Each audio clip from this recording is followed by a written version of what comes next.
Laredo, take us out. Take out.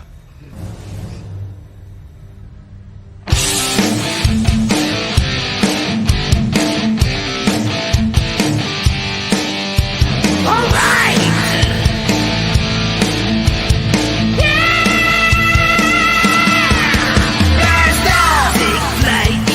Every Friday night, join the fun and let's go OffWorld. Geek out with us live, where the nerdiness will thrive. Buckle up and let's go OffWorld. Toys, comics, pop culture news, movies, and so much more. Matthew, Jesse, Curtis, and Sean are your guides on this fun-filled tour.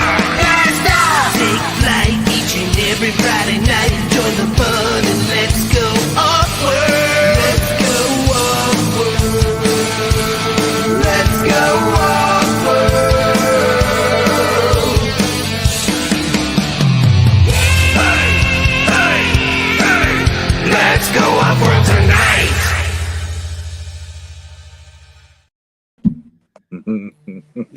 Good evening, everybody. We are OffWorld. It is off week, and we're just a little off. So I am Curtis, the inevitable. With me is Sean. Sean, how are you doing tonight? I can't complain because it's been a long week, and this is the kind of stuff I need after a long week. It is. It has been a long week, and you know we got the holiday coming up, and normally this would be the time where I would be getting super excited for a 3-day weekend. Unfortunately, with this holiday coming up, we get, at least at my work, we get off the actual 4th of July day, not the Monday. So instead of a 3-day weekend, it's a 2-day weekend. Go back to work for a 1 day and then get another day off, which is really freaking weird. So, yeah. I guess my plan is just going to be to really not do much work on Monday. Oh, and I lost Sean. So Sean will be back in a second. But in the meantime, we do have a guest that is with us. Special guest tonight is Joe Gonsalves. Hey, Joe. Gonsalves. Hey, everybody. And Sean's back. Hey, Sean. Welcome back.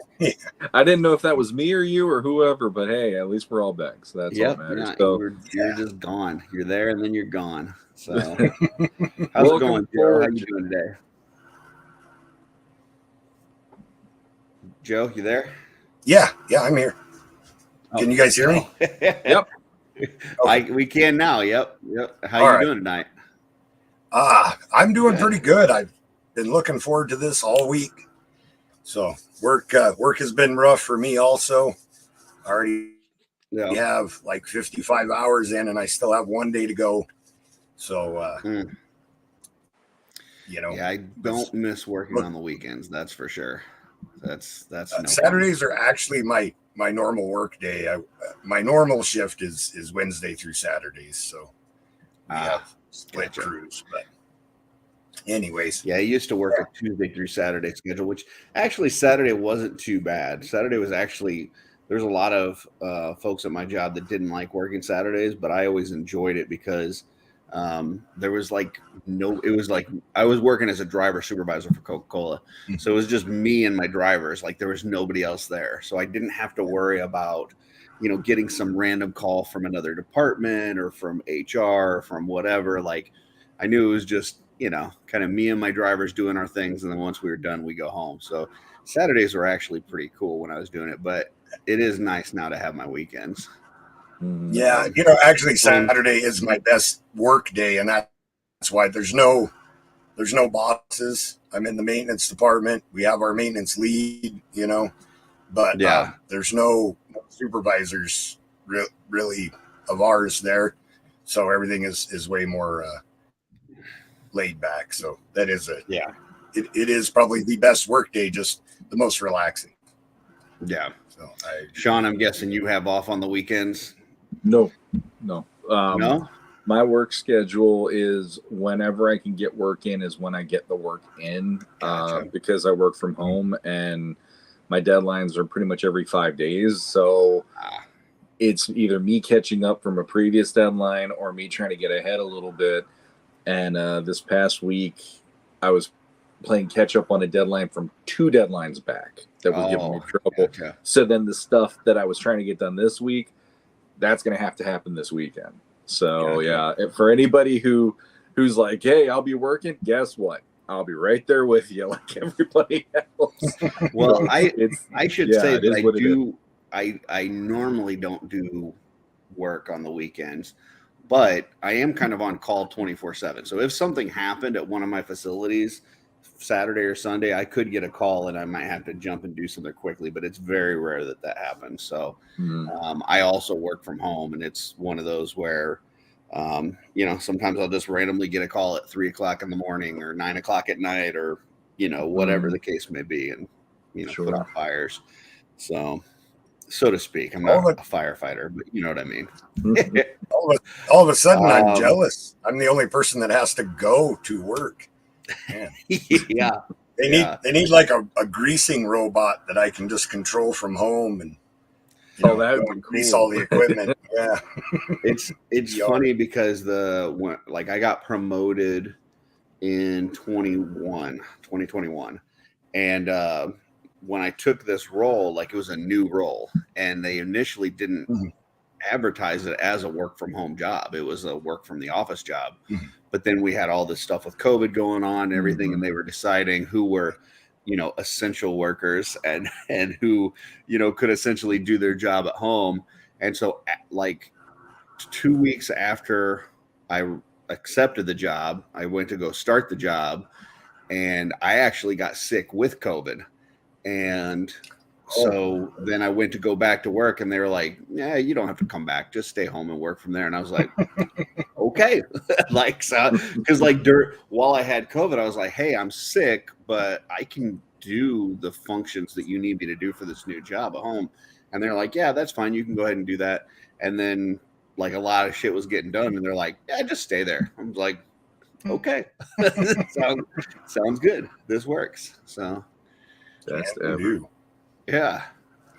So the one thing about working from home, though, that kind of sucked, or that I found out really early on, is you've got to make yourself get out of the house every now and then, because otherwise it's really easy to, you get up, you go to your computer, you do some work, you have some meetings, and then you get done and your couch is right there, and then you sit down and then you don't do anything. And it's that is not healthy. So you got to make sure you make time to go for a walk and, go do stuff and get some sun and all that. So, all right. Well, enough of our work schedules. Time for some pickups. Let's see what kind of show and tell we got. Sean, you got anything for us this week? I actually went out right before the show to see what was going on over at my local Target. And I was over at the mall earlier with my kids, but I ended up leaving with this guy. Oh, okay. The Extremis Iron Man armor. He was on clearance. And I was like, I could do that on clearance. That's pretty cool. How much on clearance? $17. Oh, that's not bad. So, and he is, I have not been buying Marvel Legends often. The few that I collected in the last couple of weeks have come in just loose. They haven't been in the box. So it's the very first time I got to go through one of these, and I'm just like, this just is stupid. It is really I'm dumb, so isn't it? glad that this was not a great idea.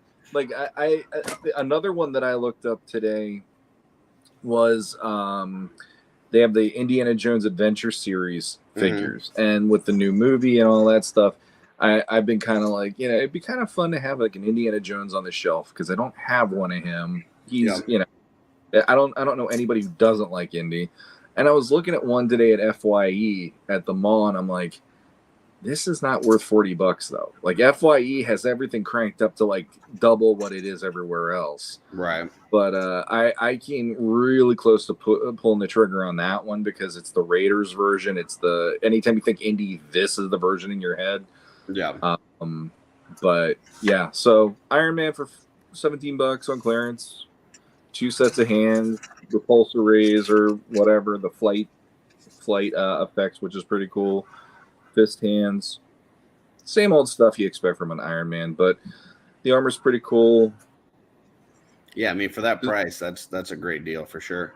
Yeah, so can't complain about that too much. I but- did think it was interesting with that Indy. I saw, those figures that just came out with the Indiana Jones, and then they did I guess there's a pre-order either going or about to going for the Last Crusade figures. And then all of a sudden Mezco came out with their Indiana Jones. It was like, okay, we're gonna, one up you and like hold our beer. Yeah.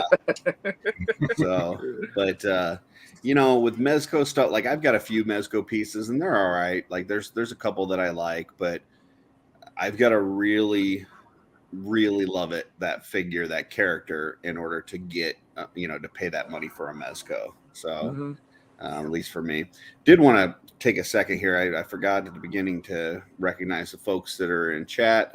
We got Henriu, we got Kevin. Hey, we got Eldor.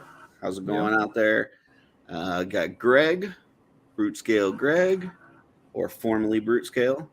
We've got Alexander Deshaw and Stephanie Orkin. So appreciate all you folks out there checking it out live. Anybody checking on replay.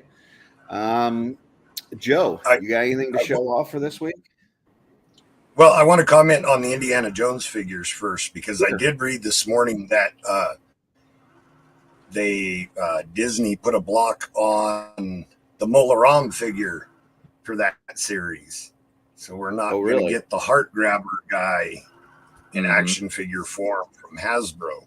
And I was super disappointed because that was the main figure that I wanted to get, out of that series. So that's me being disappointed. That's sorry, what's odd that? They would wait all the way for that to get to the point of being sold and then put a stop to it. That's interesting. I didn't hear that. Yeah, did they give a reason why they pulled the plug?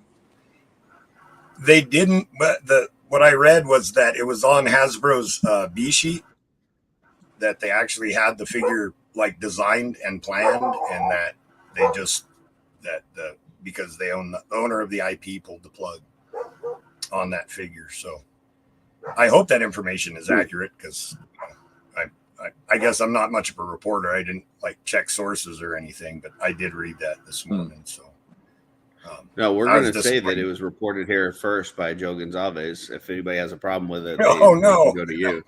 So, if I'm wrong, it's Curtis's fault for saying that I reported it here first. Our reporter on the street, Joe Gonsalves, says you can count on him to bring you the news when it comes to Indiana Jones. Yeah. I really am going to end up on the street for reporting wrong information. It's just toys. What are they going to do? Yeah, I'm not seeing anything. Like I Googled it and I'm not seeing anything initially, but we'll check it again later throughout the show. If we can find something, we'll pull that up. But that's interesting. Okay. I had not heard that. So yeah. Did you have anything that you wanted to show for this week? Yeah, I have a few things. Sure. I got my Planetary Dog toys order in, and the first thing is I got this torso piece. It's the Poseidon torso. Okay. Yeah, that's cool. Trying to get it to focus. There we go. Yeah, that looks good. And I know it's the Poseidon torso, but I'm totally doing a Barbarian custom with this. Yeah. It's just beefy with the straps and the cloth, I don't know. I see Barbarian torso. I mentioned a while back that I was surprised that I hadn't seen a lot of toga torsos, with that, kind of cloth sash across the chest. That's cool. It's a cool design. It is. I'm actually really looking forward to it. And then I could actually spend the rest of the show showing Legions that I pick up, but that's Hey man, whatever you got. We've got a few hours to fill, so if you got stuff to show, go ahead and show it. I did mention that I'm a fan of the Star Wars video games, and I know most people are into Black Series these days, but I have a huge collection of the vintage series figures. So I did pick up Star Killer from The Force Unleashed recently. Nice. Wow, that's okay. Which is an awesome video game and an awesome character from the video game. Love Yeah. that game. And then, HK50 from Knights of the Old Republic 2. Cool. And somebody was selling 3 of them on eBay. Oh, and wow.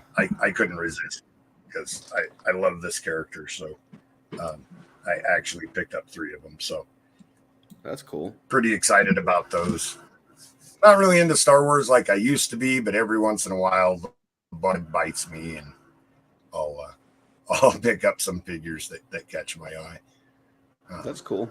Yeah, speaking of figures that are kind of on sale or cheap or whatever, I saw a post not too long before this show started where somebody had seen at I think it might have been a Walmart. It was somewhere where they had like 20 of the G.I. Joe bats and they were on sale for $6.99, which is just dirt cheap. Oh, wow. And I guess they had bought they went to their store the other day and there was like 12 of them out there and they bought all 12. They came back the next day and there was like another 20 out there.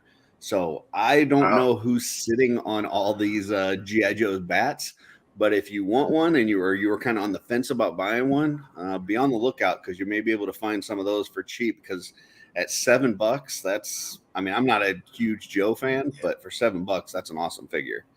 So Let's grab 2 of those right now if I could.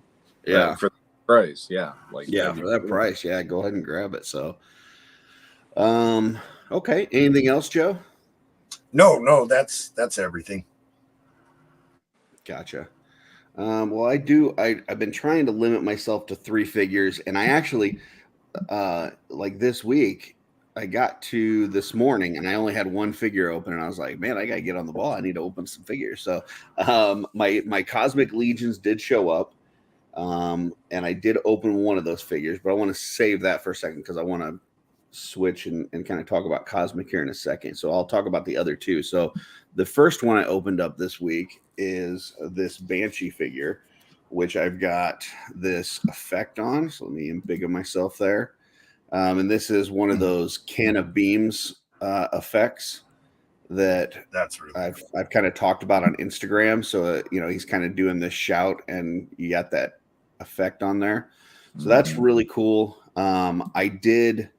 They had a contest actually that it's at Can of Beams, not beans, but beams.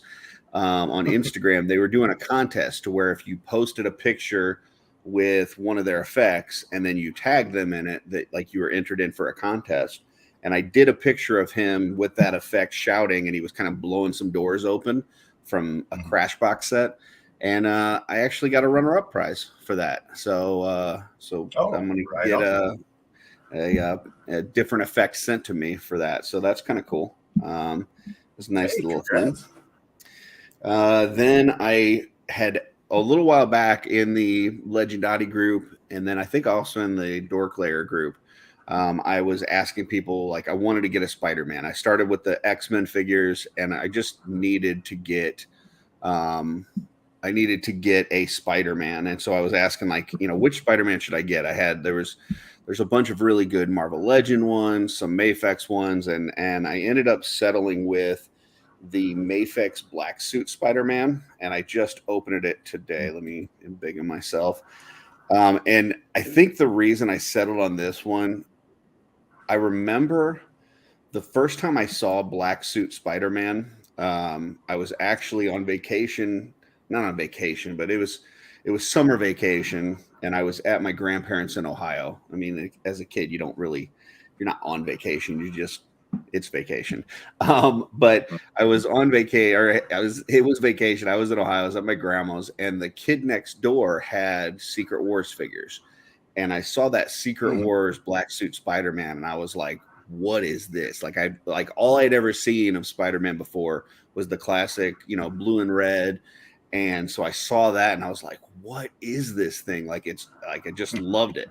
And it's just such a simple design. But so as I was looking for kind of my Spider-Man for my display, because I didn't want to, have like 50 different Spider-Men. it's my display, not a movie with multiversal Spider-Man. I couldn't get over the look of this thing. It just, like I said, just a simple look, black and white, but man, this thing's nice. And this is a Mafex one. I just love these Mafex figures. I was talking earlier about if I buy a Mezco, I have to really like fall in love with the figure and the character.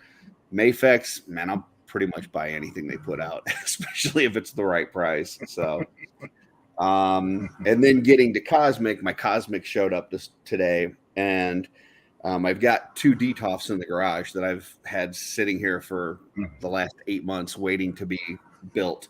And I have not built them yet because I was waiting for Cosmic to come in. So tomorrow, my wife and I already told her we're working on putting Detolfs together, so that'll be fun. So I'm waiting to open up the rest of them, but I did open up one figure, and I told her, hey, you go ahead and just grab one at random. So she grabbed one, and I opened the Engineer. So here is the Engineer. Let me embiggen myself. And this figure is really cool. This is probably one of the figures I was least looking forward to. Just didn't really do a lot for me as far as the pre-order goes. But having it in hand, the black on this is really cool. I love this, the head, the like see-through visor, and then you've got the red part underneath. That's really cool. It does come with an alternate head. The alternate head's really neat, but you can't, in my opinion, you can't really use it with this figure, because if you put it on here with this collar piece, then like that alternate head is like pointing straight down, like you can't lift it up at all to look forward. So you'd have to take this collar piece off, which takes the whole chest piece and everything off. So it's a cool head, but I doubt I'll use it on this figure. But really cool. I did have a small quality control issue on mine, but I've already messaged 4 Horsemen about it, and I think they're going to take care of it. But really cool looking. I can't wait to open up the rest of them. So I'm going to have fun this weekend. We're going to do the work of putting the Detolfs together, and then have the fun of opening the figures and having some Cosmic pizza. So that's everything awesome. I got. Yeah, mine aren't showing up until next Wednesday, which is my first day back to work. So the timing is not ideal, but I am really looking forward to getting my hands on. Sounds like a good day to call in. It's tempting. It's tempting. So with that, we've got the Cosmic on the horizon and people getting them and stuff. I figured we would take a quick look at Cosmic 1 real quick, because we really haven't done that on this channel, at least, and just kind of talk about what we're looking forward to in this wave and getting excited for. So starting off, I'm just going to go top down. So first one we've got is High Warden Slog. And this one, I would say that the closer that we've gotten to getting Cosmic, I've gotten a lot more excited about this guy. Like, everything that everybody says, this thing is just a heavy meatball chunk. And like, I just want to feel how heavy this guy is. But on top of that, the details, the way they've painted all the little buttons and gizmos on him, his little device that he's holding in his hand, like, he's just a really cool looking figure. So thoughts on this guy? I'm totally looking forward. Oh, sorry. Go ahead, Sean. Nope. You're the guest. Go for it. Oh, okay. Thank you. I'm looking forward to displaying him. I think that he's got that main villain look to him. I can't wait to get some of the tusk guards around him, just have him standing there looking opposing, almost like in my mind, I see him looking through the window over the prison, with being flanked by a couple armed guards, just looking out smugly over all the prisoners. So I can't wait to get him on display for sure. Sean? Yeah, I held him at intern for the day, and Cornboy was actually, take a look at him, all that stuff, and I looked at him and stuff, but it seems like he's a fan favorite among the community, and for me, I'm okay with him, but he doesn't wow me like like other people for some reason. Like I wish I was as wowed as other people with him for some reason. I don't know what it is. It could be that I don't know the character. Because like if this was Ram Man, I'd be like, holy crap, that's great. But in this case, it's a new figure. I don't know the deal with him as much as other lines and all that stuff. But yeah, the details in that you could spend a ton of time looking at all of that suit, and when you get him all the way back around, you'll still find more to keep turning him around and all that. So, yeah, I mean, just the amount, like, yeah. We've talked about it with the last, couple mythic waves, but the amount of detail that went into this back piece, like most displays, you're never going to see this, right? Because most people are going to have him facing forward, and you're not going to see this detail. But look at all of that, like intricate paint work and stuff. Like, yeah, it's very cool. And I hear what you're saying. Like for me, when I look at like his face doesn't do a whole lot for me. I think more than anything, just the size, the scale, the different scale, because he's not really a troll size. He's not really ogre size. He's like some kind of weird, in between size. And I just think the excitement of that scale more than anything, I'm ready for. Yeah, I can get behind that. His accessory is weird to me too. It almost makes me think of Baxter Stockman's Fly Swatter for some reason. Yeah. And that was another part for some reason. It's like him not having something that looks menacing, and it looks more like he's got a fly swatter. And again, no offense, and I'm not trying to pick on Eric or anyone who designed this, but there is that feeling of like he's so imposing and that's his weapon. It's not clicking for me for some reason. So yeah, like in my mind, like this accessory that he's got, I know it's got like a little display of his own body up there, and like he's kind of monitoring his life signs and the different stuff that's going on. But on top of that, you see all these little buttons that it's got. And in my mind, like I think of, when you go through the story of, this first wave of Cosmic Legion, they talk about the prison and kind of, the arena and having these folks, fight each other. And I think to a lot of like comic book stories and stuff where they've like taken heroes and villains from Earth and then like, like they'll pin them against each other in a gladiatorial setting. And usually they have like shock collars or something on them. Yeah. Like in my mind, all these little buttons are something like he can, whether it's a collar, whether it's, some sort of implant in their neck, like a Suicide Squad where they can just blow them up at a, given notice. Like it doesn't look like a lot, like he's just holding this one controller, but in my mind, that controller controls everything in the prison. Like he can do whatever he wants from this. But it's a picture of it. It's a picture of himself, so I'm pretty sure he has space diabetes, and that's actually monitoring his blood sugar levels. So now, like, unfortunately, he's dead. But if they made this into like an animated or a movie, I'd really want Wilford Brimley to talk. There you go. Brought that up because I want to hear him go diabetes. But I need a Snickers for my diabetes. Yes, thank you. I thought I had it, but it didn't come out quite right there. But diabetes, yes. But he could almost in my head then like a correlation would be Mongol in DC. Yeah. So in that way, it's like okay, now I have at least a baseline for what I should think when I see him in that way. Yeah, to me, it's like he's pitting these folks against each other, and ultimately he's controlling everything from that one controller, kind of like Thor Ragnarok as well, with the Grandmaster and the Grandmaster, yeah, kind of like that kind of thing as well. So anyway, I don't know. I mean, I'm looking forward to what kind of customizing heads we get with this guy because I'm not sold on that head. But I love the scale. And I did see that the Wolf King just put one out that Jeremy painted. That's actually the first cosmic head that I've seen that's actually been on a cosmic body. So that was kind of interesting. Not sure that I'm sold on that head either, though. We'll see. But I'm sure there's going to be some different options. So, right. I mean, I do want to say it's a cool looking head. It's sculpted well. It's just I don't know that that's what I want on here. So. Right.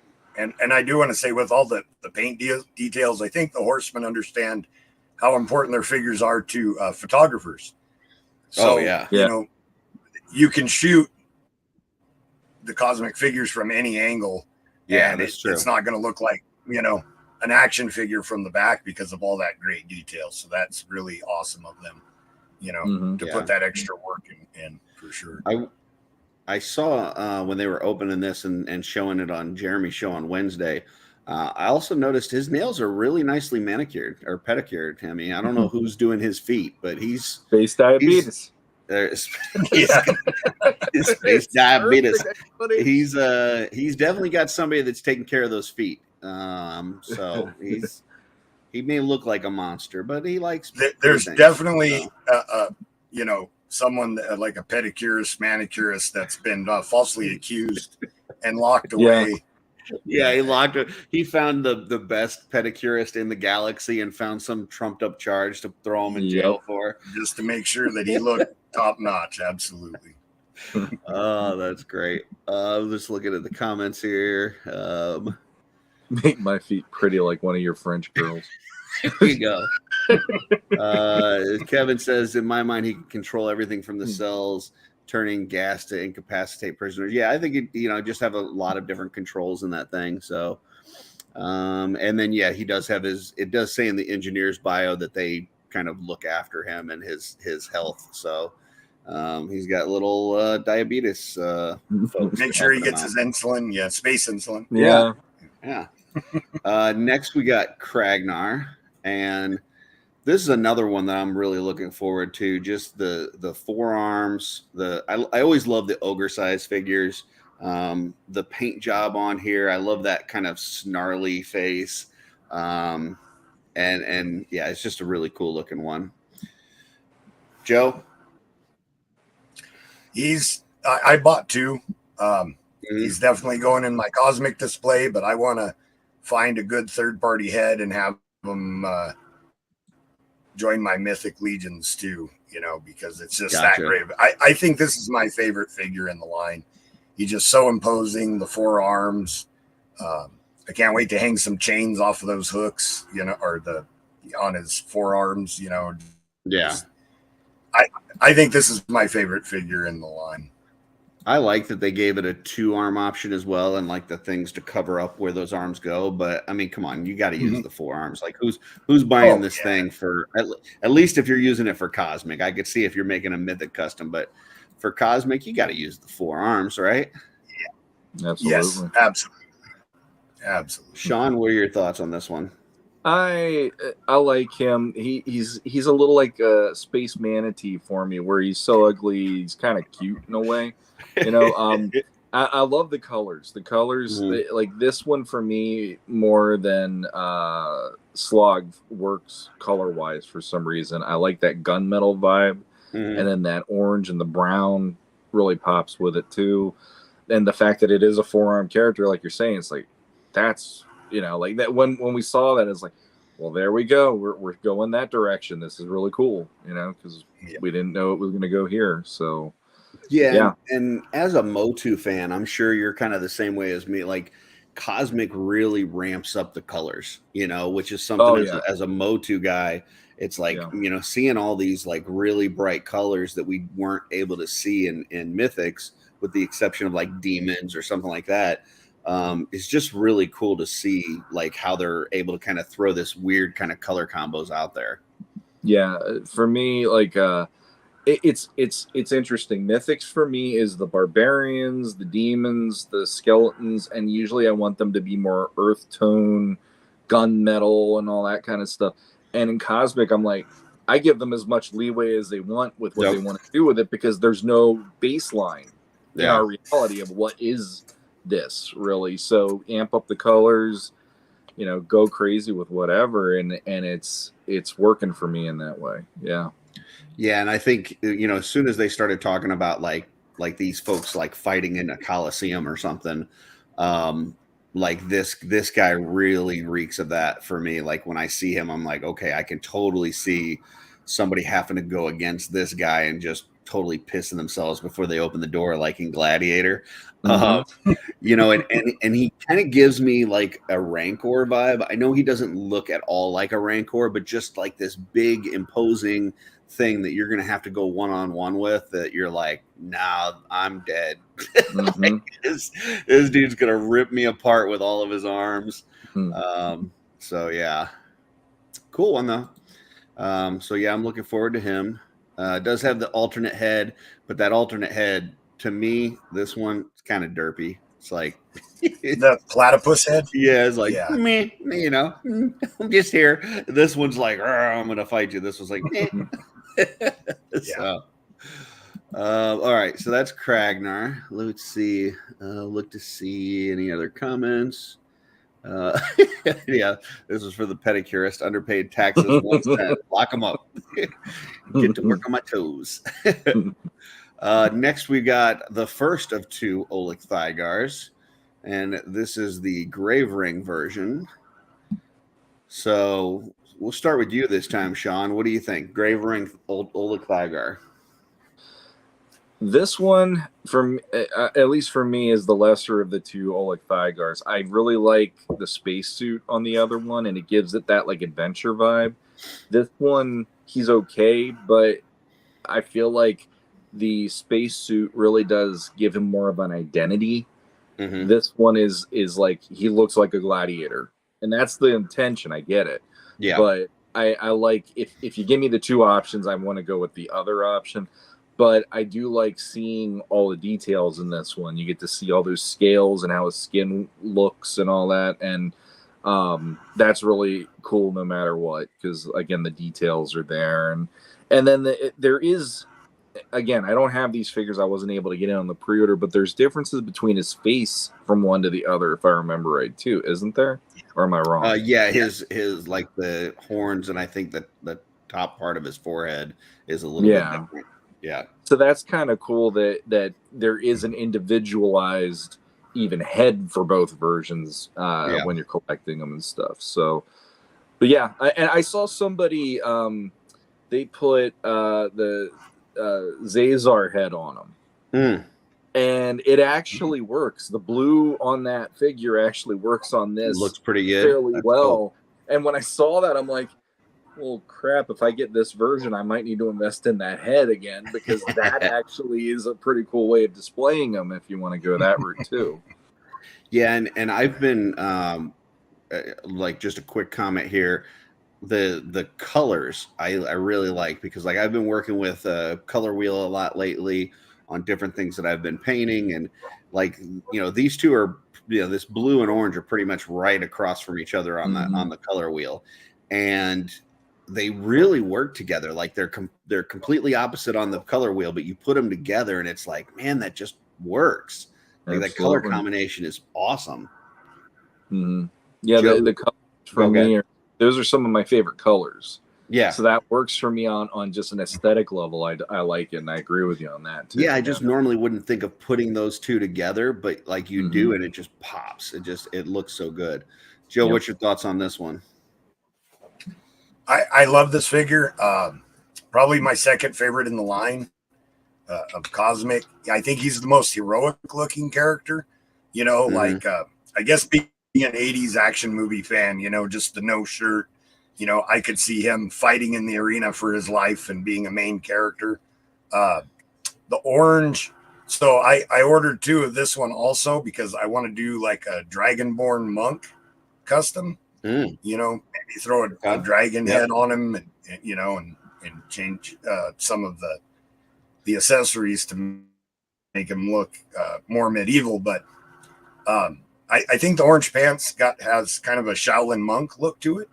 You know, their robes are typically that bright orange color. So monk was one of the first things I thought of when I saw him. So I think this has definitely the most heroic vibe to me, anyways, out of all the figures in the line. Yeah, for me, I understand where Sean's coming from with, you know, what he said about the 2 versions. I actually like this version better. I will say that the one change that I plan on making, I saw in one of Jeremy's shows where they were kind of mixing some parts and all this and that. They had the cape for the retailer Headless Horseman, which has that orange on the inside, and they put that on this figure, and that orange draped behind him really pulls in everything with the pants and makes him look super regal. So I plan on using this as my Oleg Thygar with that cape on him, and I think that'll look really cool. And then the other one, because it comes with an alternate head, instead of using it as that character, I'll probably use it as some other character that's not Oleg Thygar. You know, it's a cool figure, but I'll probably use it as something else, because in my collection, I don't want two of the same figure. Like, that's, you know, even as they've done like version 2s and stuff, I only want one of that character unless I'm army building something. But if it's a named character, I only want one of them. So, you know, I have to, in my mind, I've got to choose which one is my Oleg Thygar, and this one's mine. So, right on. Yeah, it's a good figure. I really like it. And then we got actually the other one. That cape that you're talking about with the Zazar head, I bet would look really good. Yeah, that would probably be cool too. So this is the other version of Oleg Thygar. So this is the one that you prefer, right, Sean? I dig this as, like, when I think my default when they said cosmic, this is more the aesthetic I was thinking from the get-go. And like, I was also one of those people where I was thinking, oh, it was going to be like Flash Gordon-esque, so there'd be like humans, and then I'm like, okay, completely different take than what I was expecting. So I needed to, like, you know, bring that information into my thoughts on the line instead of just, you know, there's no humans, screw you guys, or whatever. And this one for me has that like space adventurer explorer vibe that I was feeling might have been the case in this, even though like this is not obviously the take on the line. But I like the helmet and the suit vibe, and if you watched for some reason, the first thing that comes to my head is back in like the David Tennant era of Doctor Who. He had that orange space suit he'd go around in when he'd have to go into space, and it made me automatically just go like Doctor Who when I saw this, and I dug that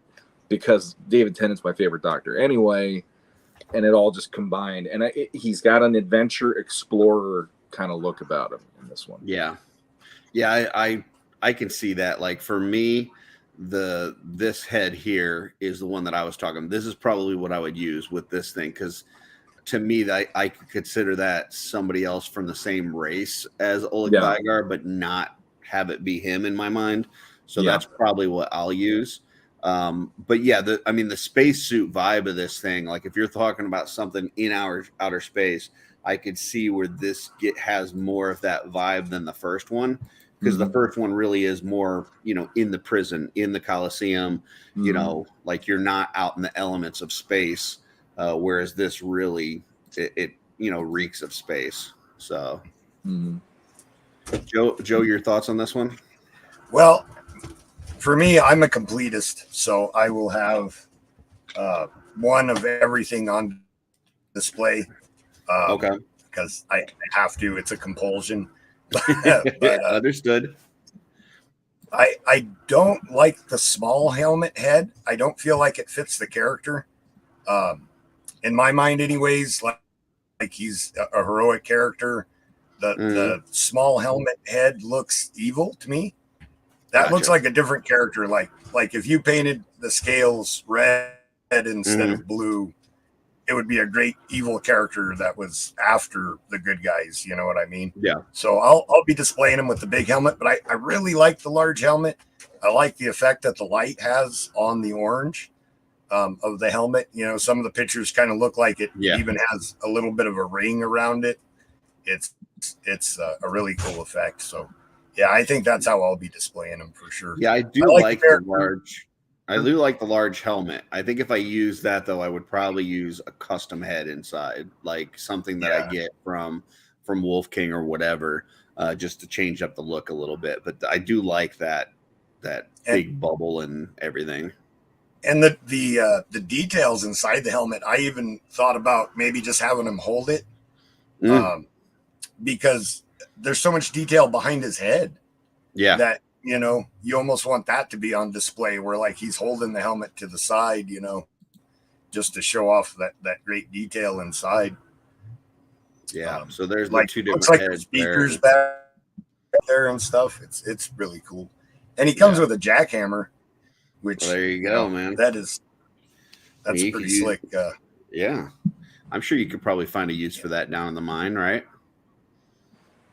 Yeah, I mean, it's not a job that I would want. Jackhammers really beat you up, but maybe space jackhammers have better recoil suppression, though. You know, but he could jackhammer some tusks, maybe get to slog through his helmet or something with that. I think it's got a lot of like cool potential for photography for sure.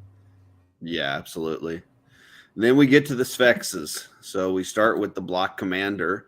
And I know that, you know, this one's got a lot of love recently, especially since they started showing the painted, you know, figures that, you know, once it got some paint on these things and started showing the real versions, people started going nuts on this. So Sean, we'll start with you again. What are your thoughts on this one?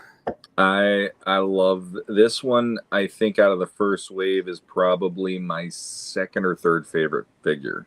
Because I was not expecting the insect like vibe of these guys, and once they went there, I'm like, that's just cool. Because again, multiversal in that way, where you could do a Buzz Off tribute at some point, and you can do like, what other things are they going to come up even beyond something like that?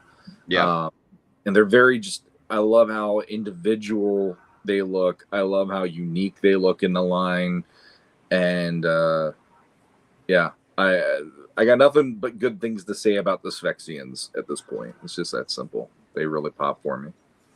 Joe? Yeah, it's a great figure for sure. I agree with Sean on all of those points. I think I prefer the Sphexian miners, but I'm a little biased, you know. you might be slightly biased. Just a little bit. But I like the block commander. I think I like the regular Sphexian better, like the look of him and the color scheme. But it's cool to have one, you know, that has a unique look to be a commander of the troops, you know. So I definitely love this figure. And I can't wait to use those wings on some customs too, for sure. Yeah. I'll be honest, the Sphexians don't do a lot for me, just because I'm not a bug guy. I really dislike bugs. So it creeps me out, somewhat in a good way, but it also just creeps me out in just a normal creepy way. But I love the armor on both of these, and you know, we'll get to the guard in a second, because I think I even love that one more. But seeing some of these same armor parts that we see on, you know, some of the Tusk as well as on Oleg himself, but like seeing these different paint schemes really excites me, especially when I've seen, you know, some pictures of them in hand, and you can see kind of the reflective metal and color shift paints and stuff that they used. I'm really excited for that kind of stuff. I do have one of the block commander and two of the guards, so I'll have them flanking him and stuff, but just not my favorite. But I do like, you know, like what Sean was saying, like the wings and stuff like that, what that means for stuff down the line that we could get, whether it's a Buzz Off tribute or other things. So I'm interested to see what other kind of stuff they do with that. But yeah, just the Sphexes, I appreciate those people that like it, but it's not really my thing. So I'm really hoping that those little arms are either a rubbery plastic or extremely durable, because I'm worried about my fat fingers snapping those off. I really have. It seemed like from the people that had already had them in hand that they were pretty useful. Like they're not just like stuck there. Like they actually have some articulation and you know, pretty solid. So we'll see. But yeah, this is the one I definitely prefer the armor look on this one. And even just the helmeted head makes me not as creeped out, because it's not like total in your face bug. It's like kind of covered up bug. So this one doesn't bother me as much. I like the wings better. Just overall, I love this look. And in hand, the metallics and the color shift paints on this just are so cool as you then like turn it and you can seal it. It kind of reflect and give you different looks on it. It really does look like if you look at the eye of a bug or something and you see kind of that, greenish, goldish, blue, depending on where the light hits it, it kind of gives you that vibe. So I love this one. Joe, your thoughts on this? I really like it. I like it as the character as it is. It kind of gives me like, the Spider-Man villain Beetle. Like if they reimagined him in like the MCU, I could see the armor being something like this. You know what I mean? Yeah. Which I really like that vibe, from it. It looks almost like a power suit in a way, but there's enough bug parts that we know that they're still Spexians. The wings are cool. Yeah, this is a winner for me. I ordered two of these so far. I might even get some more. Nice.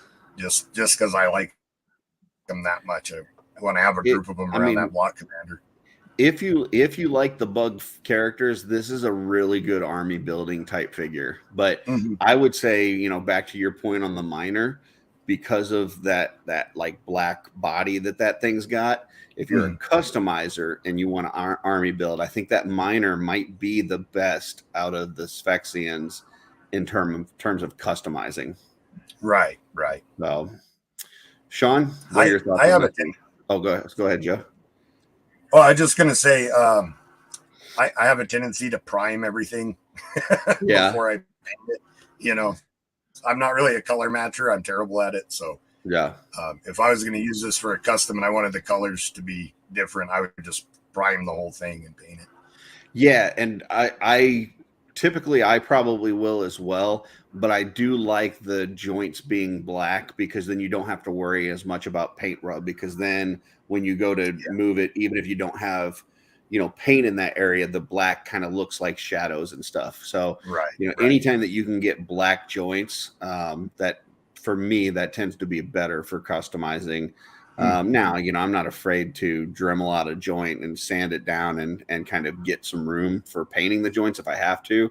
But yeah, black joints is always preferable in my opinion. Gotcha. I'm just careful I don't sell any of my customs, so I just have to be careful with my photography not to show the paint rub.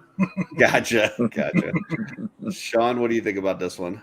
I wish I could army build this one. Like I wasn't in on the pre-order, so I'm gonna have to pay the aftermarket or the secondary market prices, and I don't see myself army building these anytime soon. But I do like the Oleg Thygar having the two versions. I know it's two different designations. The one is the block commander, and the other one is this. Well, I can't think of the proper name for it at the moment, unfortunately. I believe it's just guard, right? Isn't it? Yeah, just the guard. So I get that one of them is going to be the leader of all of these other ones, but I also like in this line, it almost does have that, like, if the commander had it, this is the armor he would wear. So then you have that option. You get to see him without the helmet on, just like with Oleg Thygar. You get to see the story of he looked like this when he showed up, and then he ends up in the ring, and boom, now he's got the shirt off, and he's got to fight for his life and all that. And that's something to me that's interesting about the line anyway, is they want to tell the story more with this, so they're doing that within the first wave, giving you these options. But yeah, the armor, the colors, I mean, like I said, the Sphexians usually are the ones that are pulling me in harder into Cosmic than I already expected to be. So anytime they bring them out, I'm going to be one of those guys go, yeah, I'd like to get one or two of them at least. So yeah, it's one of those things where it kind of depends how you're using the figure, like I'll get for instance, I'll give you an example, like Mezco Wolverine. Like I open up Mezco Wolverine and he's got like, I don't know, 8 different heads. He's got like, 10, 12 different hands. And like, several of them don't have the claws out. And I'm like, well, who's going to use it? Who's going to display their Wolverine without the claws? But there's people that will use it for photography, and they'll do like a scene where they start with him without his claws on, or maybe one of them has the claws out and the other one doesn't. And, so same thing here. Like you could have the Oleg Thygar in the spacesuit, and then as you photograph that, and then you move into the next part of the story, and now he's in, the grave ring, and you now can have that different view of him without him looking like he's still in a spacesuit while he's in the prison. So I get that from a storytelling aspect, but for me, and the way that I'm going to put them in my display and look at it, like I was saying earlier, I bought 2 Detolfs for my Cosmic, and I'm going to look at those Detolfs, and that's going to be my Cosmic world. And in my Cosmic world, I don't want 2 of the same character. Like that in my brain, that doesn't work. So I'm going to have to train my brain to think that one of those Oleg Thygars is a completely different character. But that's just a challenge as a customizer to then think, okay, how do I want to do that? Do I want to throw a new head on it? Do I want to paint some of the details? How do I want to change that up so that that's now a different person in my story? So, but yeah, it's nice that they give us options for sure. Next one is the one that I just showed that I opened up. So I kind of already talked about my thoughts on it, but what are your guys' thoughts on the Engineer? We'll start with Sean. I'm a sucker for the red and black and the gray color scheme on this one. It reminds me of almost like I don't want to say negative version, but like it reminds me of an homage in an opposite way to like the Royal Guard, the Emperor's Guard in Return of the Jedi.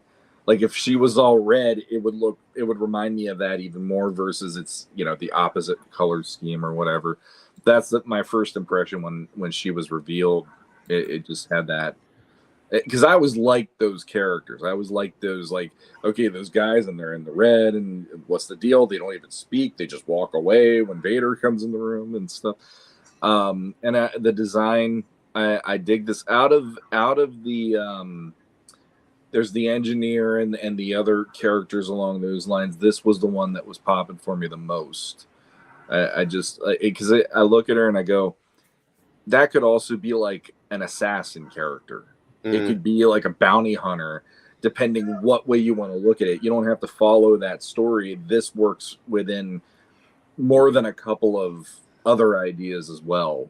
Well, and she comes with 2 blasters. She comes with the 2 of the wrist lasers or whatever. So yeah, I mean, this could be like a total assassin. I get what you're saying. In the story, they talk about this character really kind of taking care of, Slog and making sure that he's in good shape.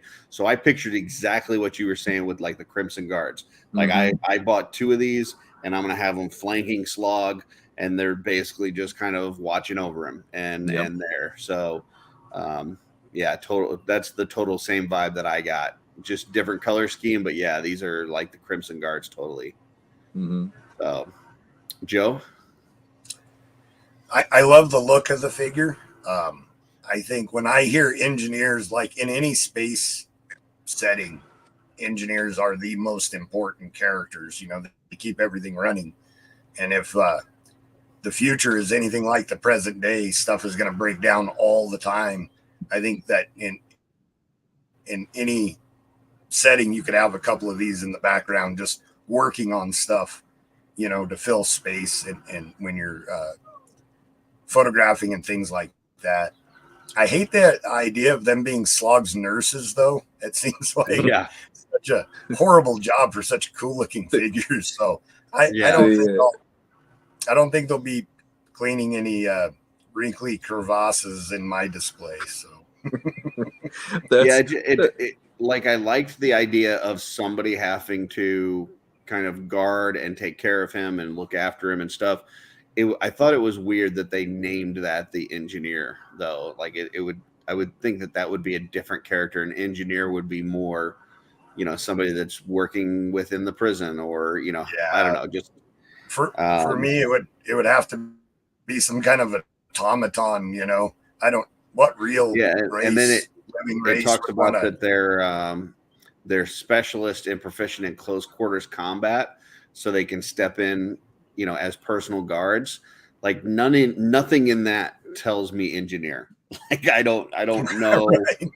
Like nothing in this whole bio says that they're any sort of engineer. Yeah.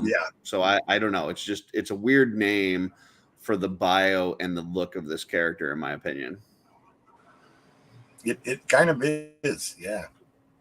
I think some But kind of that like being said, it's robot cool. with like hand towels or something, would probably be more Yeah. appropriate. And the one thing I'll say about this too, let me remove this real quick and just see if I can embiggen myself again. But this, the clear, the part on the visor here with it's got the red underneath is Mhm. a lot different looking than when you look at this picture here. Like it almost looks like it's a solid red on there, or maybe just but the clear over top of it really is neat. And I just don't know that comes out in the picture. So Right. but just something to call out there. Okay. Next, we've got the hands pack, which I'm not going to spend too much time on that, but it's got a lot of stuff. It's got hands from the gray hands like that match the sentry. It's got the white hands that match the science officer, and then it's got the black hands that match the engineer. So quite a few different hand options there, but it's hands. We're not going to spend a ton of time on that. Hey, I'm actually next, go ahead. wait, no. I'm super excited for 2.0 hand packs. Oh, okay. I actually got these from the test shot sale. That was the first thing I went for was the hand packs. Oh, Because, wow. Okay. 2.0 figures are just stuck with the gripping hands, the kung fu action grip. And, we've got a lot of expressive hands for the 1.0 figure. I never thought about that. That these are they are the first 2.0 hands that we're getting. So that's kind of cool. The hands that are doing like the gesturing. Mm-hmm. I want those for some of my 2.0. Yeah, those up there so bad. So that way, like if I was doing a female necromancer, I'd want her motioning, for her skeleton horde to move forward and things like that. And that was stuff that you couldn't do before, Yeah. So I'm actually super excited for the 2.0 hands and the hand specs. Well, that's cool. That's cool. I didn't even think of that. So that works. Next, That's we've why got I'm here. the science officer. That's true. That's true. And this guy would have been my number one pick. Had it not been for these legs right here kick back and then go down similar to the Sphexian. So they're more like a bug type leg. So if it wasn't for that, if it went straight down, this would have been my number one pick in order to, army build these, maybe do some Space Marines, whatever. But because of that leg, I had to go with the Sentry, which we'll show next, that does not have the kickback leg. I don't like the colors as much on the Sentry as I do this one. But I needed that more human-esque leg. But otherwise, the look of this character is really cool. I hear in person, I haven't opened mine yet, but this isn't really just a solid white, but it's more of kind of like a pearlescent color, which is cool. And then this, I can't wait to see this like blue eye thing up here. That just looks super cool to me. So, Sean? So I might be the odd man out here, but this one doesn't do much for me on a lot of levels for some reason. I like the color scheme. It's too sterile looking, I think, and maybe the pearlescent will make me go, no, I'm wrong about that. But he honestly, when I look at him, I think hospital, and that doesn't automatically make me go, I need that figure. Like I'm really weird like that. And I mean, I do like the stuff that you're saying you didn't like, and for the reasons that you didn't like it, I get that like completely. I kind of dig that he's got those back Kickback legs. like that, because it's like, okay, it's another case of we're not going to do human. We're going to stick with there's going to be all sorts of levels of how the aliens look in this and all that. So that's actually one of the things I like versus the stuff that I don't like for some reason. So, but yet this one for me is not like he's way at the bottom for me of a lot of the figures from the first wave. The thing that this would be my retort to you on this, as far as the color scheme and stuff, you have to remember this is a Legion Builder figure, and this was only $25. So for $25, if you're a customizer and you like, we've already seen like on Oleg and even on the Sphexians, some of these like patches here and stuff, when you color those in, I mean, heck, look at Operative 83. That's the same body, right? And the way that they colored it, it pops and you're like, holy crap, that's Manny Faces. I never knew that this body is Manny Faces. But as soon as you color some of that in, it pops like super quick. So as a customizer, there's some small details here that you could paint real quick and take that $25 figure into a badass army building figure. So I hear what you're saying, and I agree with you. This is kind of this sterile hospital type look. But for customizing purposes, you can't beat $25 for this. Yeah, and I'll give you that all day long. As somebody who does just like mostly pop and swaps, I would need to pop and swap some stuff to liven it up for me, at least, because I don't have paints and everything. But from your perspective, yeah, I can get completely why this one's knocking it out of the park for you. Because how often do you get a figure that's almost completely just, hey, here's a white figure? But I totally get where you're coming from, because I've heard that criticism, like when they did the deluxe Legion builders last year, and people got them in hand, like they got the dwarf or they got the whatever, and they looked at it and they're like, man, there's like no paint apps on this. Yeah, exactly. Like that's the point of this wave. So and if that means that this character is not for you because it doesn't have those paint apps, that's fine. There's going to be other characters that will have those paint apps that are just going to cost a little bit more. So yeah, I totally get if this isn't your vibe, but as a customizer, like this thing was almost there where I was like, because to me, and we talked about this, I think last week, where I was like, do I want to be a completist or do I want to army build? And my mind's always going towards army building. This was almost one, because if you remember on these, they also had like a 6-pack and a 12-pack. And on the 12, if you bought a 12-pack of these, you were essentially getting like one figure free, right? So I was like this close to pulling the trigger on a 12-pack of these, and I ended up going with the Sentry instead. But to me, like this one and the Sentry are customizing gold. So with that being said, Joe, customizer, what do you think? Well, the first thing I'll say is that I think that this looks way more like a space nurse than the engineers do. So exactly. Hospital, right. Space nurse. But at the same time, it's a scientist, and if the clean, stark white look, it's like the trope of scientists and the real world of wearing the white lab coats, because they don't want to contaminate the things that they're working with. It fits. I personally like the calves that are kicked back like that. I think that they will work for other things too, because like werewolves or wolf men creatures would have the kickback lower leg too. So as a customizer, that was one of the things I was thinking, like, how can I repaint that and use it for a werewolf custom or something like that, for sure. Wolves in space. Exactly. It could be. And the head and the hands, like, I don't know. I want to see somebody do like the Ripley scene where the alien is coming in close to her, and she's like pulling back away. Like, I get kind of that vibe from the head, and then the 3-fingered hand could be like reaching towards her. It has a creepy space alien vibe to me that I really enjoy. Well, on the I last don't. OffWorld, we talked about the countdown to Infinite Crisis, and the OMAC project. This reminds me Mhm. of those OMAC robots where they had like Yeah. that blue like lightning blue eye and stuff. Mhm. Like I just love that part of it. Then also you get that bonus head that came with it, and the paint job on this thing is spectacular as well.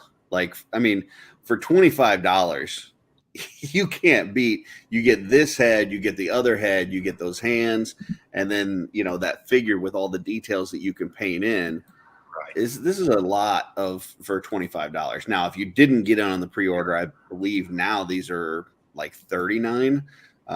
So yeah, it's a little bit more, but still, it's a good value. Yeah, it's a great figure. I could see this guy like walking around my house while I hide underneath the bed, like, oh, don't get me, like that kind of alien vibe to him. It reminds me of E.T. when the astronauts come in almost. That would be like right, that would be that to me, Mm-hmm. And then let's see, we did get quite a few comments since last time I checked. So we've got Trevor jumped in and he's going nuts. We got they're engineers of death. Okay.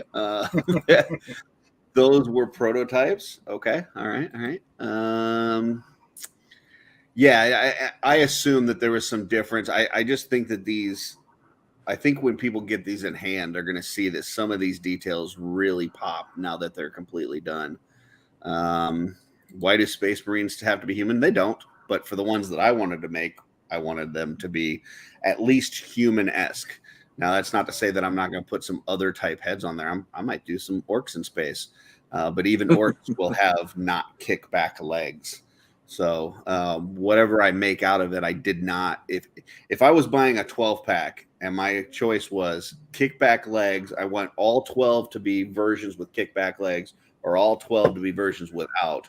I would rather have the versions without because it gives me in my mind more options that I can do. So Kevin said that was his favorite one.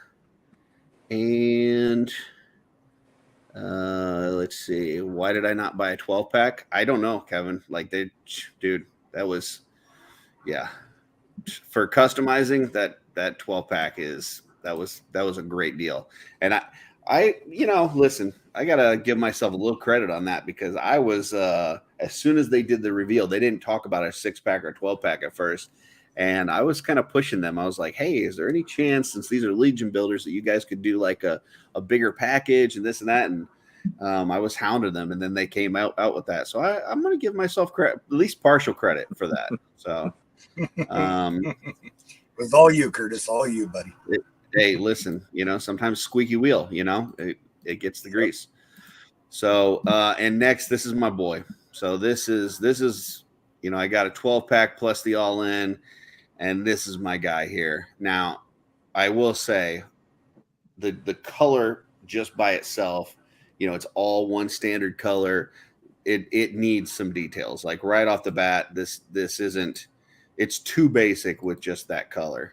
But as a customizing base body, to me, this is as good as it gets.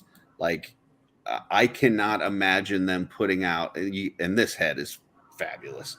But I cannot imagine them putting out a better $25 figure for Cosmic than this. This thing is just freaking fantastic. And I am like over the moon excited to get my 12-pack of these and start painting them up. As soon as I saw them, I was like, in my head, I had like clone troopers in my head.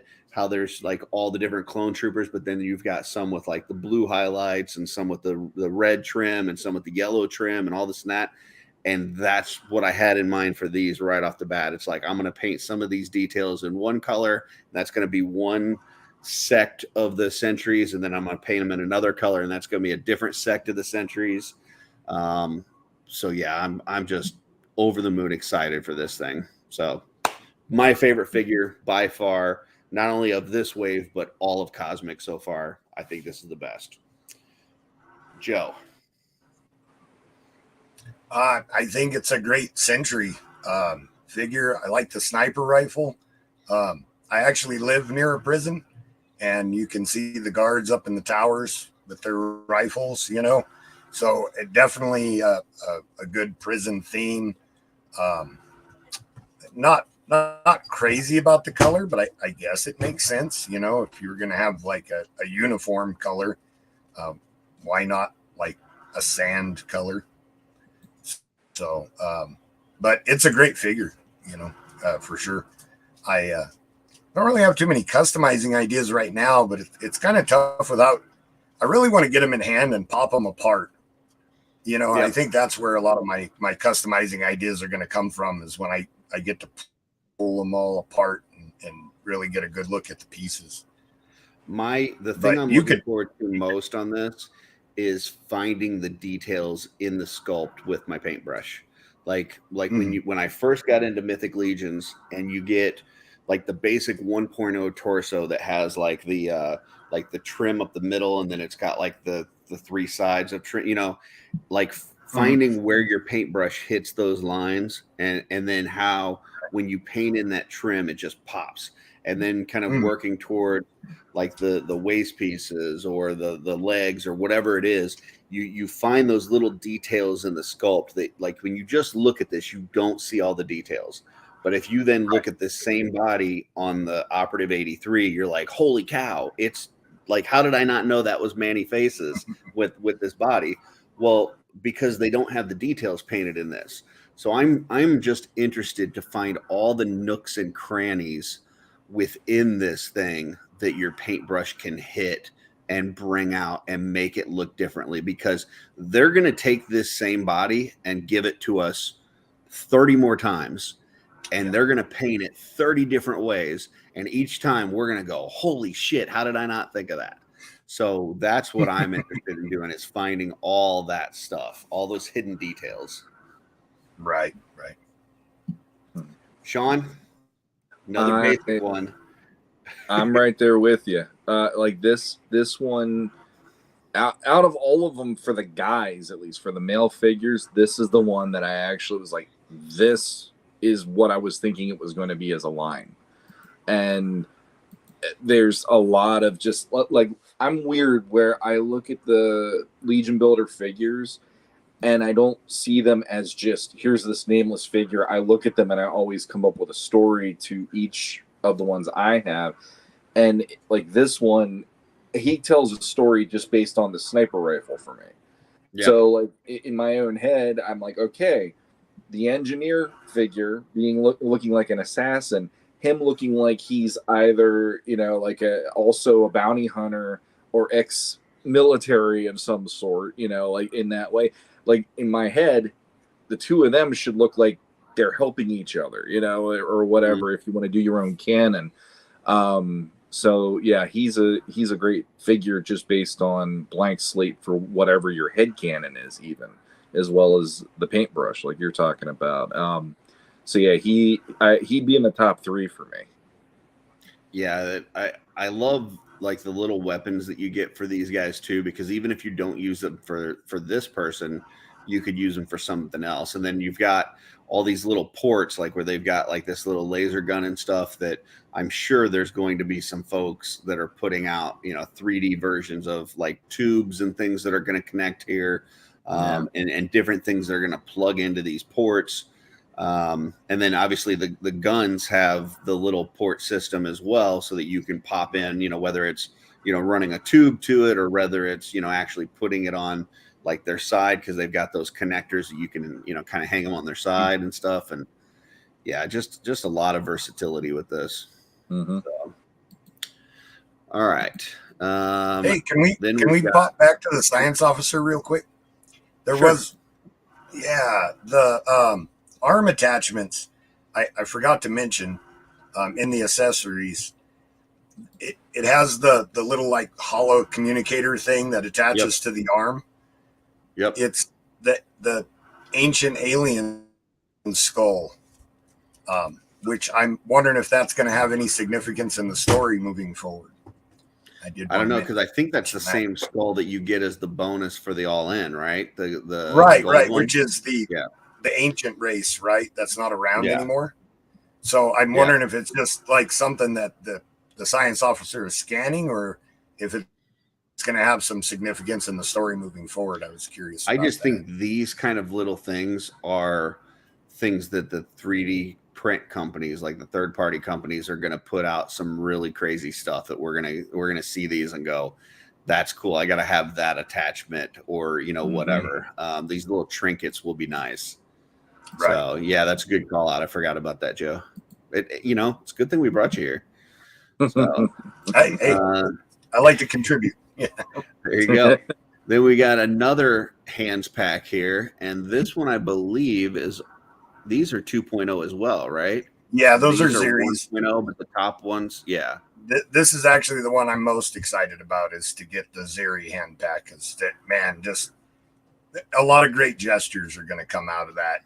Like, I can't wait to see what people do with photography and repainting them for different purposes and things like that. I always thought I would have made a good jester.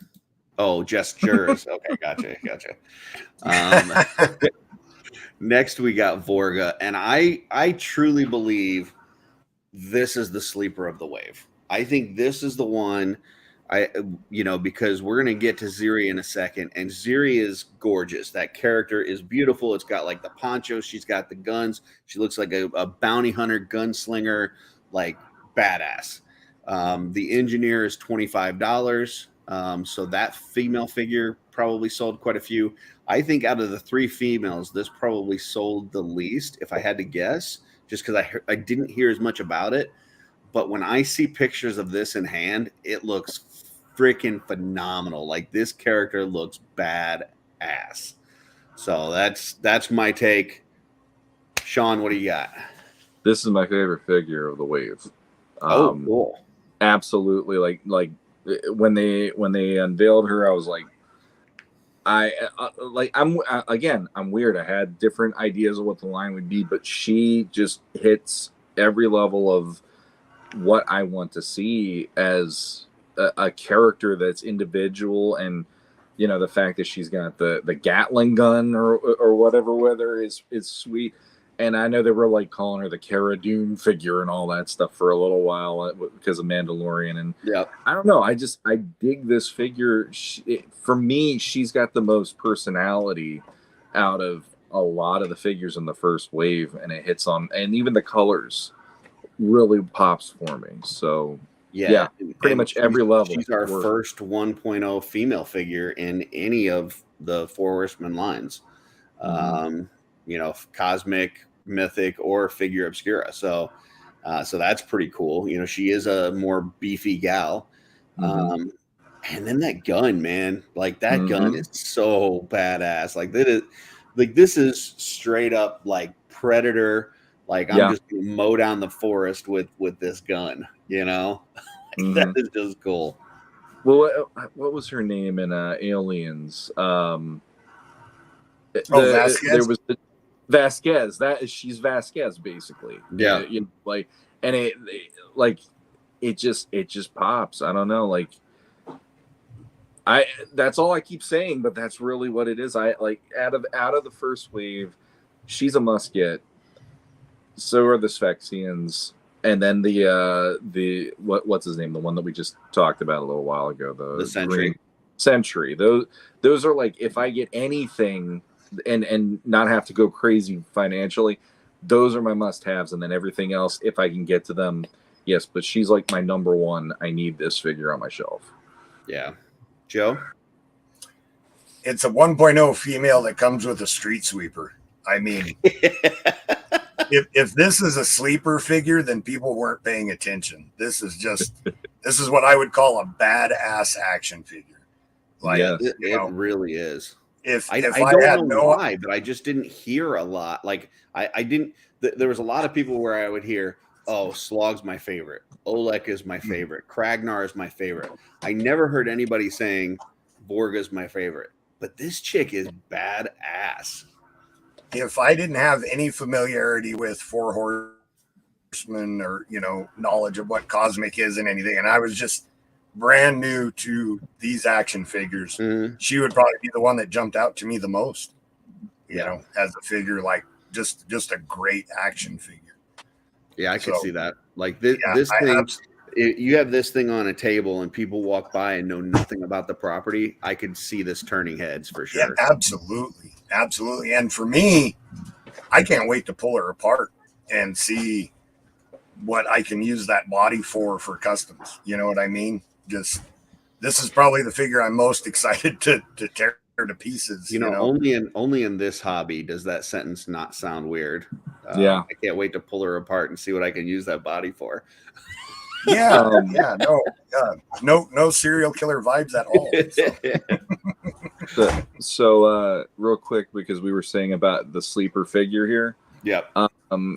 I went on Horsehead Toys website today just out of curiosity to see about getting some of these figures. Because Dave Carbolka's in the Cabal. He's a friend of mine. Mhm. I actually helped him with the logo and all that stuff. So I was like working with him first before I do other businesses in the the secondary market, Mhm. and sold out. Oh wow. So if you're like me, where now it's like, okay, I got to figure this out. I know there are some other options, but when I went to him specifically, I was like, all right, people aren't just sleeping on this, like you said. I think they were. I think that. But why now it's they're selling out now is because now it's like, people are oh reeling. crap, I got to get Yep. one of them and stuff. Now that everybody's seeing it, and Let me lower this for a second because we've got Jesse. Everybody, aha, hey Jesse. Hey, you guys. We've just been talking about Cosmic Legions, and we're on Vorga right now. And so, what I was saying, Sean, is I think that initially in the pre-order stage, I think this was way under ordered, and I think that you're going to see a run on this figure, and that doesn't surprise me. That was exactly where I was going with that. I wouldn't be surprised if your big bad toy stores, your Entertainment Earth, your wherever is carrying this stuff. I wouldn't be surprised to see this figure be the first one that sells out based on how many people did not order it and now are realizing that she's a badass. Absolutely. Jesse, your thoughts people on this make figure? bad decisions. She is my most anticipated figure from this wave. Nice. I already reached out to my local guy and reserved her and another figure. Cool. Your mic is a little low. I don't know if there's something different, but it's a little bit low. Just FYI. But yeah, cool. I'll see what I can do. Thank you, sir. So then we've got the weapons pack, which I'm not going to spend too much time on the weapons pack, but Joe may have some insight for us that we need to stop for. So, well, not many of the weapons have paint detail on them, so I think for people who aren't customizers, who aren't going to sit down and meticulously add detail to their weapons, this is a quick, I'm popping and swapping to make one of the Legion builders into a main character. Bam, here's a weapon that has some character to it instead of just a solid color. So, and some extra weapons too, because like the Sentry comes with that big gun, but they don't have like the blasters, and so having some extra blasters and stuff would be great. So, yeah, cool. If Mythic Legions has taught me one thing, you just can't have too many weapons, right? That's true. Sean, Jesse, any thoughts on the weapons pack before we move on? I think they look pretty sweet. Likewise, I'm glad for certain figures, like the Army Builder ones in particular. It's like that's going to come in handy. Yeah. And then we get to the final figure of the wave, which is one that was very much talked about. This is Ziri, which is actually Zirian Spire. So, I mean, what can you say about this figure? Like she's got like that cool cape / poncho / whatever it is, a couple blasters. Like she's just a badass. Like she looks like a bounty hunter. She looks like a gunslinger. She's got that same gun that comes with the Sentry, but she's also got the strap on it so that she can kind of carry it on her back. Another one of those little design things that we were talking about that plugs into the port with a little Saturn, I guess, on it, and an alternate head, which is also beautiful with the mask. So, yeah, I mean, I don't know. Can't say anything else about this other than it's just this is definitely a must-have figure.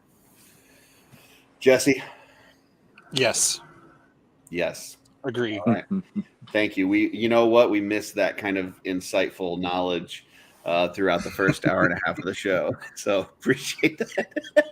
I'm glad I could bring clarity and definitiveness. No problem. Sean, thoughts on this one?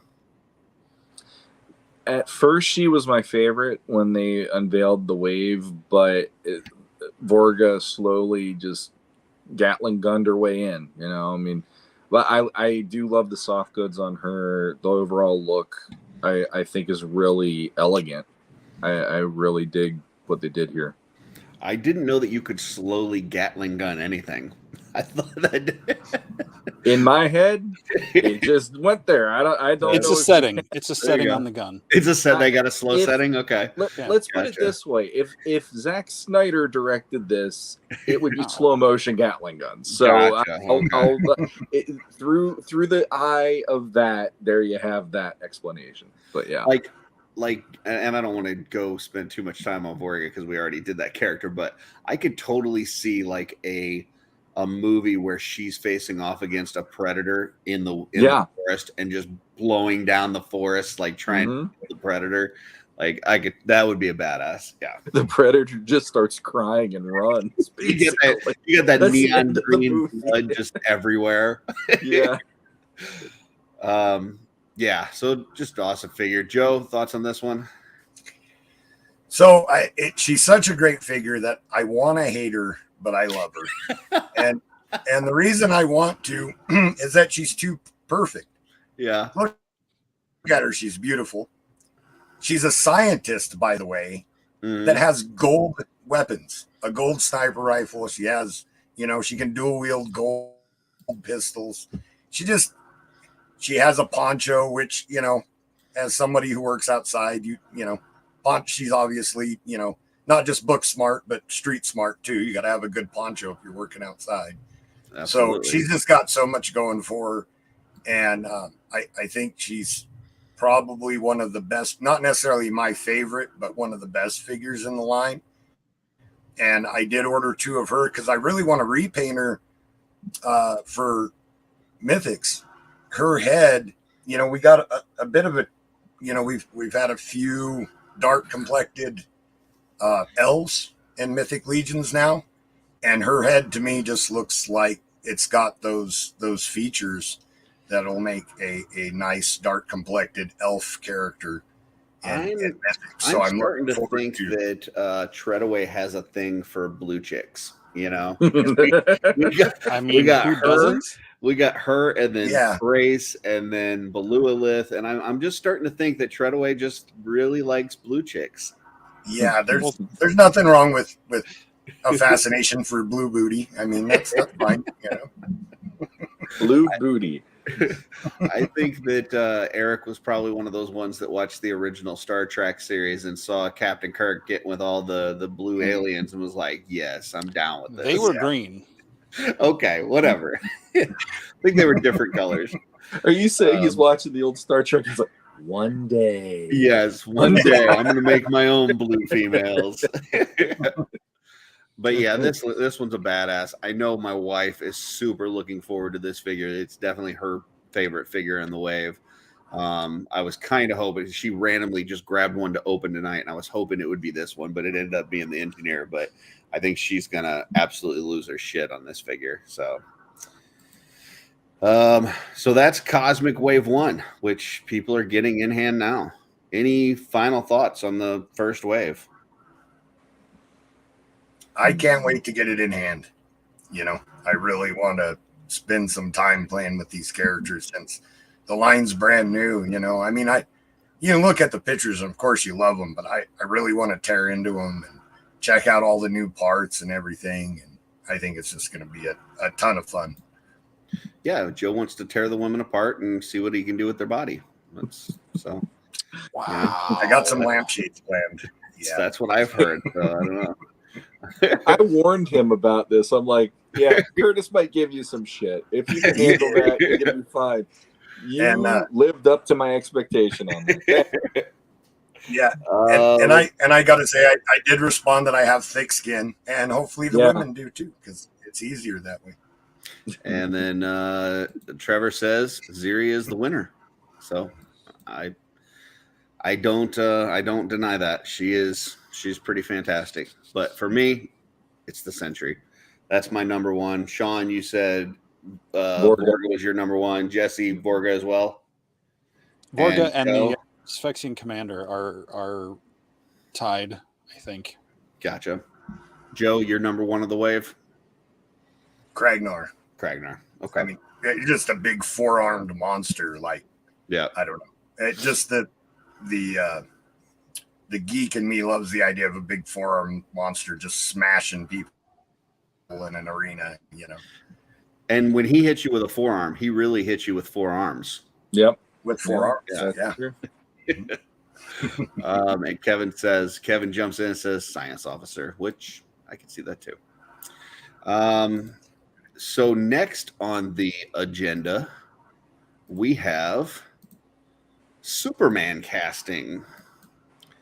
So we found out this week that we've got a new Superman and Lois.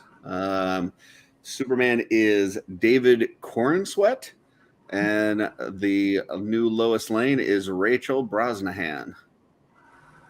Thoughts?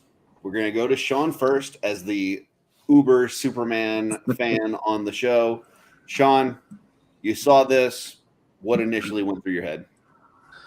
I was not chasing down the casting news on this, but I had seen online that David was the front runner in a lot of fans' minds, and I don't know him from too many places. I've actually seen a few little clips here and there on YouTube of him, and I think he's going to pull off the Clark Kent part really well. There's actually a clip I saw where he's at a bank and he's dressed up like a military officer, and he's trying to get a loan, and he's explaining to the bank manager about, if I get the job that I'm, because he's an actor in whatever the show was, he's like, well, if I get the job, I got $10 in my pocket, and then I'll give it to you, and then you can give me and it's this whole thing. Like, I'm watching it going, I could buy this. He doesn't have the stuttering stuff. I don't need it to be Chris Reeve identically. I just need Clark to have heart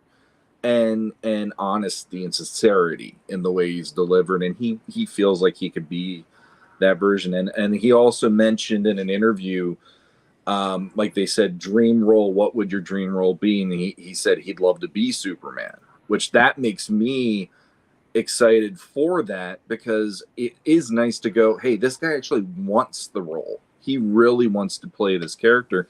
And he specifically said, he knows what Henry Cavill was doing was different, and it's a different take. And he's like, if I got the role, I'd want it to be a more honest or not honest, but a more hopeful and a brighter Superman, optimistic and all that. And I'm like, all right, you're basically, if you want the role, and if I was James Gunn, all I'd be sitting there is like, you're saying everything right. This is exactly what I want to see in Superman. When it comes to Rachel Brosnahan, again, I don't know her from too many things, but the thing about Lois for me is a lot of people want to go, oh, she's a beautiful woman and all this stuff. And it's like, okay, that's fine. Lois Lane, to me, like, one of the people that I've always thought would be a good Lois Lane maybe like 10, 15 years ago was Selma Blair. Because the thing with her is she looks intelligent, but she also looks like been there, done that, seen it all. Nothing will impress her. She's got that. Rachel here. She's got that vibe where it looks like she's a lot wiser. She's been around the block more than a few times. She's been in all these situations. Pulitzer Prize winning writer and reporter. And Superman's going to be the thing to knock her on her ass. And I honestly feel if they play it that way, this is going to be a really interesting duo to watch in the new movie. So, based on this, I feel like this is definitely showing James Gunn's thought process and what we're going to have. And it's way more in what I've been wanting to see since Man of Steel delivered back in 2013. So I'm very hopeful for the first time in quite a while. Cool. Jesse? I don't know him at all. I've seen her, I guess, in a couple things. I know she's in that Marvelous Miss Maisel, but I've never watched it. I just straight up looking at these pictures, visually, I think they both work great for the roles, and I have high hopes. I don't think I can add anything to what Sean just said. I'm excited. Like I have enjoyed pretty much everything I've seen from James Gunn to this point. So I'm hopeful and excited to see what he does. Cool. Joe? I think that he has the jawline to play Superman. So I'll agree that he definitely has the looks. He has hair, which is, important to play Superman. I think I'm more concerned with the writing than who even plays the parts. So for me, my Superman, growing up in the 80s and things like that, one of my favorite, and I forget the name of the artist that painted that Superman where he's like floating down and the sun is behind him. And it just has that, like I'm in trouble and here's this angel of a superhero coming to save me. I want Superman to be the big blue Boy Scout again. I hate this trend that in storytelling with Superman where it's like, ooh, but he's so powerful. What if he loses control? And I really always felt like Superman was that character that he was powerful and you didn't have to worry about that. I actually really hope that, Superman and Lois are the two most important characters, but I hope there's a big supporting cast that they're bringing in a lot of those other supporting characters because Superman can just be Superman and then all the other characters can have more flaws and get in more trouble and, give a lot of you don't have to give all the flaws to Superman.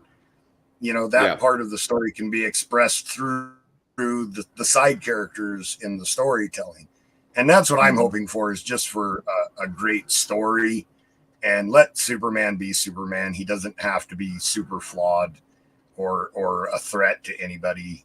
Let him be a hero. And I think Captain America proved that even in today's society, you can have this just, straight edge, good, heroic guy, and it will be a popular character. And I think that they tried to get away from that and it didn't work. Yeah. I agree with everything you said there, Joe. Like, I think that, Marvel really took off with their MCU, and I think DC was trying to catch them, and they were trying to be edgy like them. And so that meant, darker and, have some, what if they lose it and all this kind of stuff. And they were trying to compete with Marvel and instead of just being who they are. And to me, the great thing about DC is these like Boy Scout-esque type good and bad, black and white, not so much gray.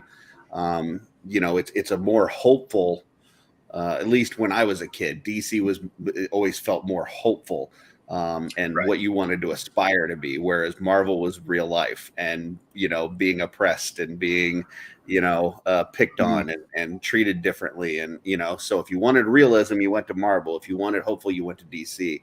And I hope they get back to that. So I'm with everything you said there. As far as these two, I don't know these two from The Man on the Moon. I've never seen them in anything before. So part of me likes that because then I don't have any preconceived expectations going in. But just looking at them, they look the part. He does have a nice jawline, the hairline. I'm sure he'll probably bulk up a little bit for this role. but yeah, he definitely has the face for it.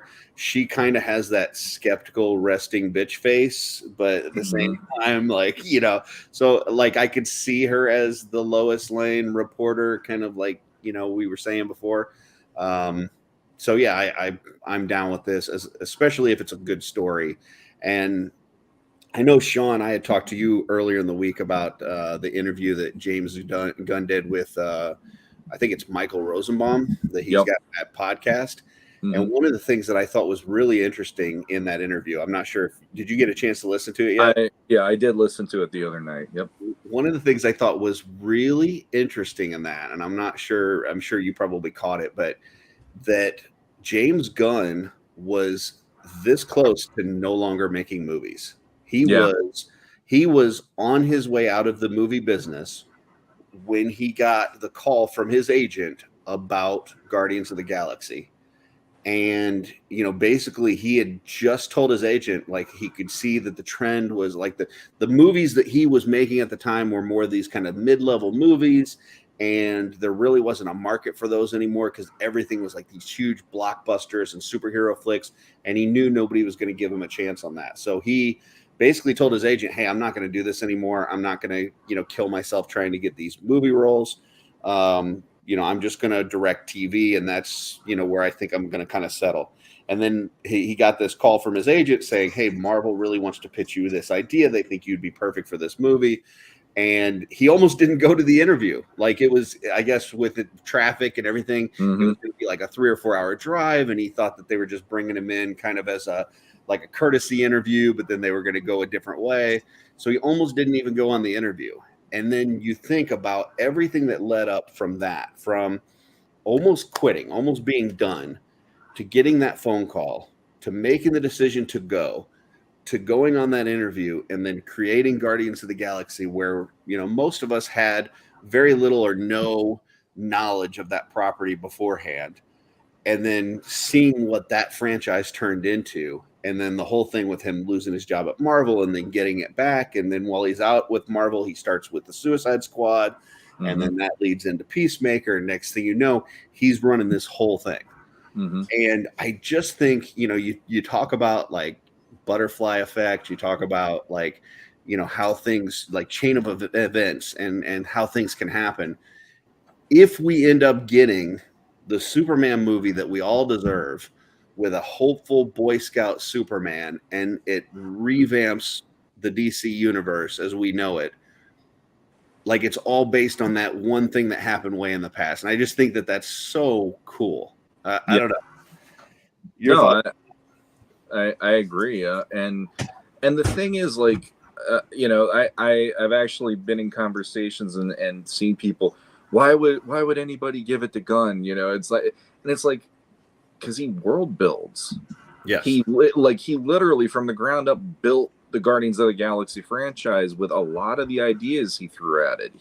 There was no template of what the cosmic stuff was going to be like in Marvel until he came along. And honestly, his take on it made it so palatable that I'm actually more excited for cosmic stuff in the movies than I would be for the street level stuff in the movies, like Spider-Man at times, because you never know what's going to happen. Like Guardians 3 proved, you might think you know what's happening.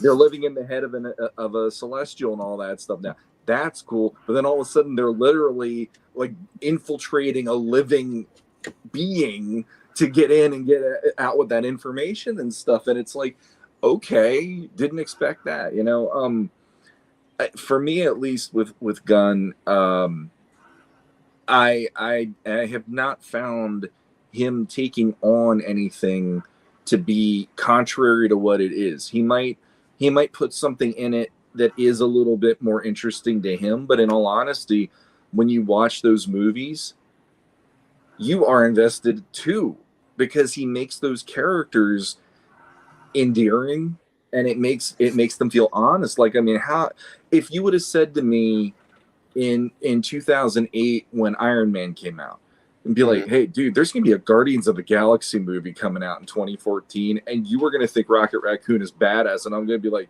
fuck you, you know? Right. Like, there is no way. And then I'm watching these movies, and at the end of Guardians 3, I'm like, Jesus Christ, we watched like a whole 3 movie like trilogy about Rocket, and it mattered, you know. So Yeah. I really love that he has this interesting take of Superman is an outsider. It's not like, you know, like it's Superman, the persona that people embrace in the DC universe, but Clark will always be that outsider because he's playing the role of Clark Kent. He's literally like, I can't be my full self until I get the suit on, and then I can do all these amazing things. And when I'm Clark, I have to be human. So I'm on the outside of this. I'm not one of you, but I care about all of you. And I think James Gunn can handle that. I Yeah, think he can do it effortlessly. you make a really good point there, because we've talked at length in the past about James Gunn building good character stories and putting a lot of heart into his characters and making you care about these people. Like even Peacemaker, who starts out as a total douchebag, and even at the end is still kind of a douchebag, but you actually care about him at some point. So he makes you care about these people. But you made a good point that on top of that, he also expanded the Marvel universe. Before Guardians of the Galaxy, everything was on Earth pretty much. I mean, you had some stuff with Thor, but other than that, I mean, everything was pretty much on Earth. And then he took us into outer space and gave us all these different, you know, races and planets and different things that went on with that. So you're right. He also world built as well. So, I mean, his resume now speaks for itself. I just think it's interesting that he was so close to quitting and we wouldn't have what we have today. And it's just, you know, just kind of a testament to like anybody out there that feels like, you know, you're not getting where you want to be, or you're struggling with something. Like, keep pushing, because you never know that next phone call could be the one that changes your life. That next decision that you make could be the one that puts you on the path that you're supposed to be on. So just keep pushing forward and keep, you know, be positive and, you know, keep trying, because shit, I mean, I'm really happy that he went on that call for Guardians, because I feel like I feel hopeful for DC for the first time in a long time. So yeah, same. So I collected Guardians of the Galaxy comic books in the early 90s, and they are not what he did with the movie, thank goodness, because they were not the highest quality stories. So I think he's a great pick, but I'm cautiously optimistic because Warner Brothers be Warner Brothers. And when you have that many corporate heads, they come up with funky ideas because he's in charge, but they have the final say. So I'm hoping they give him some leeway to do it, but again, cautiously optimistic. You know, that's a good point too, because like I know we're not all sports fans, but I'm a football fan. I'm a Raiders fan. And one of the problems with my franchise over the years has been that they don't give coaches the leeway to change and build a culture. You know, they bring in a coach, they give them a season, 2, maybe 3, and then they kick them out and bring in the next person. And I feel like, you know, what you said there makes a lot of sense with the Warner Brothers be Warner Brothers, because, you know, I don't think that Zack Snyder was the answer. I don't. But I do think that they're quick to change directions and do some things and mix up things and throw in new directors and do all kinds of crazy stuff and just give up rather than give it the runway to let it take off. So I feel optimistic with Gunn, but I hope that they do let him do his thing and really build this and give him some leeway to kind of find his footing on building it, rather than pulling the trigger and going another direction and, you know, kind of doing what they've done in the comics, which I know Jesse has talked about, where they've basically reinvented DC, like 15 times over the last 10 years, Jesse, where they do the new 52 and the Infinity, and then they revamp it again and you know, all that kind of stuff. It hasn't been quite that bad, but yeah, I mean, it's like, and again, that's just my observations. Like, I'm not on the ground level, you know, in any of those rooms where those decisions are being made. I'm just judging it as a guy who works in a comic shop and as a fan. Oh, this isn't selling enough, so we need to restart the entire universe. You're like, oh, people didn't like this. Oh, you didn't like the fact that you psyched everybody out with a fake Batman wedding that didn't happen. Like, Yeah, that was, whatever. And yeah, I think Gunn is good. I was re-looking over his resume here. Like, I love Slither. I've not seen Super. I love the Guardians movies. I think Suicide Squad is one of the best DC movies. Peacemaker's great. I know he's been producer on a bunch of other stuff too, like what was it? Brightburn. He had his hand in the Avengers movies or the Endgame and Infinity War. A bunch of other stuff that's just, but like, yeah, his early stuff is definitely not in line with what his current stuff is as far as the overall feel. Because like Slither is this weird, like, horror comedy. If you've never seen it, and it's strange because he came out of like trauma films and all that stuff, and and not that they didn't have like emotional value in those movies. It was just that wasn't what the point of those movies were. And yeah, I think it comes down to Warner Brothers Discovery, whatever the heck they're called now. I feel like they are their biggest problem. Like you said, too many cooks in the kitchen or whatever. Like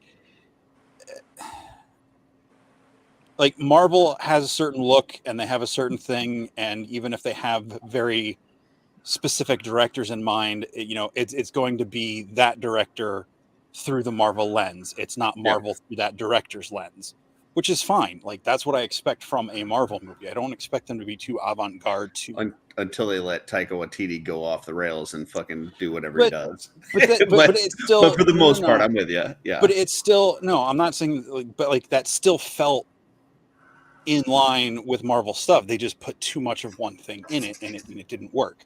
Yeah. But like, it's not like, all the X-Men were very similar movies until you got to Logan, and that had a very different feel. And it wasn't just because it was R-rated. Like they did something different with that. And that's because they really let James Mangold, do his own, like, they let him be his director or himself as a director. Whereas, I've seen other things from Kevin Branagh and other directors, Shane Black, and different things, and like there's elements of their stuff in the Marvel movies they've directed, and there's elements of Taika Waititi in the Marvel movies that he's done, but there's also a lot of like that Marvel look to the overall thing. And like DC, I feel like DC did a lot of that to, like, well, we can't get the director to do what we want on set, so we'll just take care of that in editing, and we'll chop their movies up and make it what we want it to be. And I don't just blame DC for trying to make it edgy and dark. I think there is a huge portion of the fan base that loves that dark, gritty, like, I'm not saying I agree with them or that they're right, but there's a huge vocal, especially in the comic shop. Sean, you work there. I think you know what I'm talking about. Like, oh yeah. Yeah. I'm not saying they're a majority, but there's a big enough, loud enough portion of them that, like, oh, we want to see the Killing Joke. We love when Joker did such and such to Barbara and Jim Gordon. It's like, that's like, I don't mind stuff being dark, but like what Joe or Sean, whoever was saying about like letting it be hopeful again, letting them lift up, letting them be the hero that they want, that they should be. Well, it's like we were talking in our chat this week about, there's actually a fan group, a Snyderverse fan group on Facebook, and I'm not a member of it because I've got a brain cell. But it does pop up in my feed a lot, like, because I guess I like other superhero type things, and it pops up in my feed a lot asking me if I would want to join. And I saw one this week, and somebody was saying that if the Flash movie was made by Zack Snyder and allowed him to do his thing and kill a bunch of characters and stuff, that it would have made $1 billion.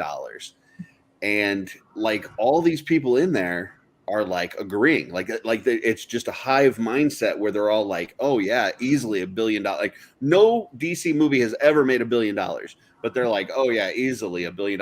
And then one person goes, I don't think it would make $1 billion. I think it would have made $3 billion. like $3 billion. Like no movie's ever made. You're talking $3 billion. You think this movie was going to make? Like James Cameron's gonna smack a bitch if that ever happened. I'll tell you. Like, but you're right. There is a vocal group out there that wants the dark, edgy, killing people DC. But I don't think it's appropriately though. It's got to be appropriate to the characters. I think there are characters that fit in that. Mythically, using Marvel as an example, I think that like the Midnight Suns. If you take Wolverine and Punisher and Ghost Rider and put them together in a dark storyline, it fits.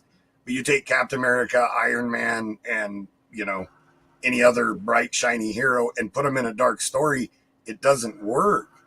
And that's where DC is having some trouble. Like, I enjoy dark storylines.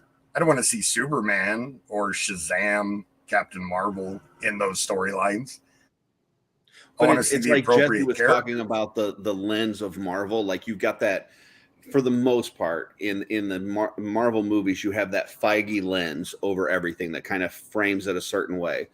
And I think that the vocal minority that we're talking about that really wants this dark, edgy DC wants that lens on everything. Not just those storylines that you're talking about with certain characters. Like I could see a Red Hood storyline being very dark and gritty and working, but they want that lens, that dark, gritty edge on everything in DC. And I just don't think that works for that property. Well, they want everything to be the boys. Just let the boys be the boys. That's why the boys works, because it's not Captain America. It's not Superman. Right. Yeah, that I was just gonna say, if you're gonna go there, just say it's Injustice. Then, just say it. Just flat out, it's the Injustice universe. Superman can kill. Then, automatically that lets me know this is not my canon Superman. The stories are going to be darker. The stories are going to handle Superman in a way that I don't personally want to see, and fine, it's there for the people that really, really want to see that universe. Yep. It's blown my mind that in the last decade, we've had all these superhero movies, and they tried with Superman so much, and the best Superman we've had in the movies is Captain America. Mm-hmm. They stayed true to who Captain America is. They didn't need to make him dirty. They didn't need to make him into anything other than Cap. Chris Evans played it with sincerity, and he's one of those people that when they cast him, I'm like, I always saw him as a wise ass. I always saw him as he always had that kind of swagger, and then all of a sudden he steps into the Cap role, and I'm like, no, that's Cap. That is legit Cap. And you have those moments in the movies where it's like I'm watching Avengers, and even Tony, make the call, Cap, and then he's telling everybody what to. I'm like, this is amazing. So it's I want to see Superman finally being that character. I want a character like that out of it. I don't need kill Superman, dark Superman, whatever you want to call it. At the end of Winter Soldier, where Cap is basically letting Bucky just beat the shit out of him, because he cares about him. Is like the most Superman thing that you could Superman. Exactly. If Superman was just letting Batman or Greenland or somebody just beat the shit out of him because he needed them to get it out of their system and know that he cares about him, like that. There's so much heart in that part of that story. Yeah, that's the kind of stuff that I want to see. So yeah. Now, go ahead. Oh, go ahead. Nope. Go ahead. I was just gonna say, the Joker, you brought up the Joker, and yes, the Joker does the horrible things, and it's okay because he's the villain. Villains do horrible things. The heroes are supposed to be a foil to the villains. Yeah. I don't want a hero that's a villain, fighting villains. It doesn't feel right. And it works in certain scenarios. Like if you like Punisher, I'm cool with that. You want to give me a dark Punisher's Punisher not story. A hero. But you know what I'm saying? Statement. Yeah. And Punisher Warzone was a fantastic movie. That was the Punisher I wanted to see. I wasn't expecting to see Captain America with a gun, So that it fit. Can I really want to ask this since we're talking about it, because Lord knows I love talking about this stuff anyway. But Sean's in his everybody here, I want element, to take guys. a vote. I want to take a vote with all four of us right now, and just Yep. see if at least through this majority, if it makes sense or not. Do you need to kill somebody in order to know that that's a bad thing? Do you need Yes to or kill no? somebody to know that killing is a bad thing? No. Do you need? Okay, so you say no, Joe.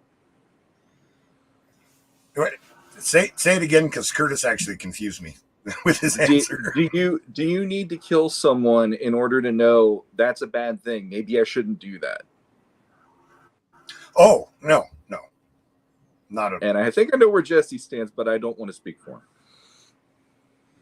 Yeah, I've never killed anyone, and I know that's a bad thing to do. So, So thank you, because I agree. I would never. The only way I could even imagine killing somebody is if my family was in danger, and that was it.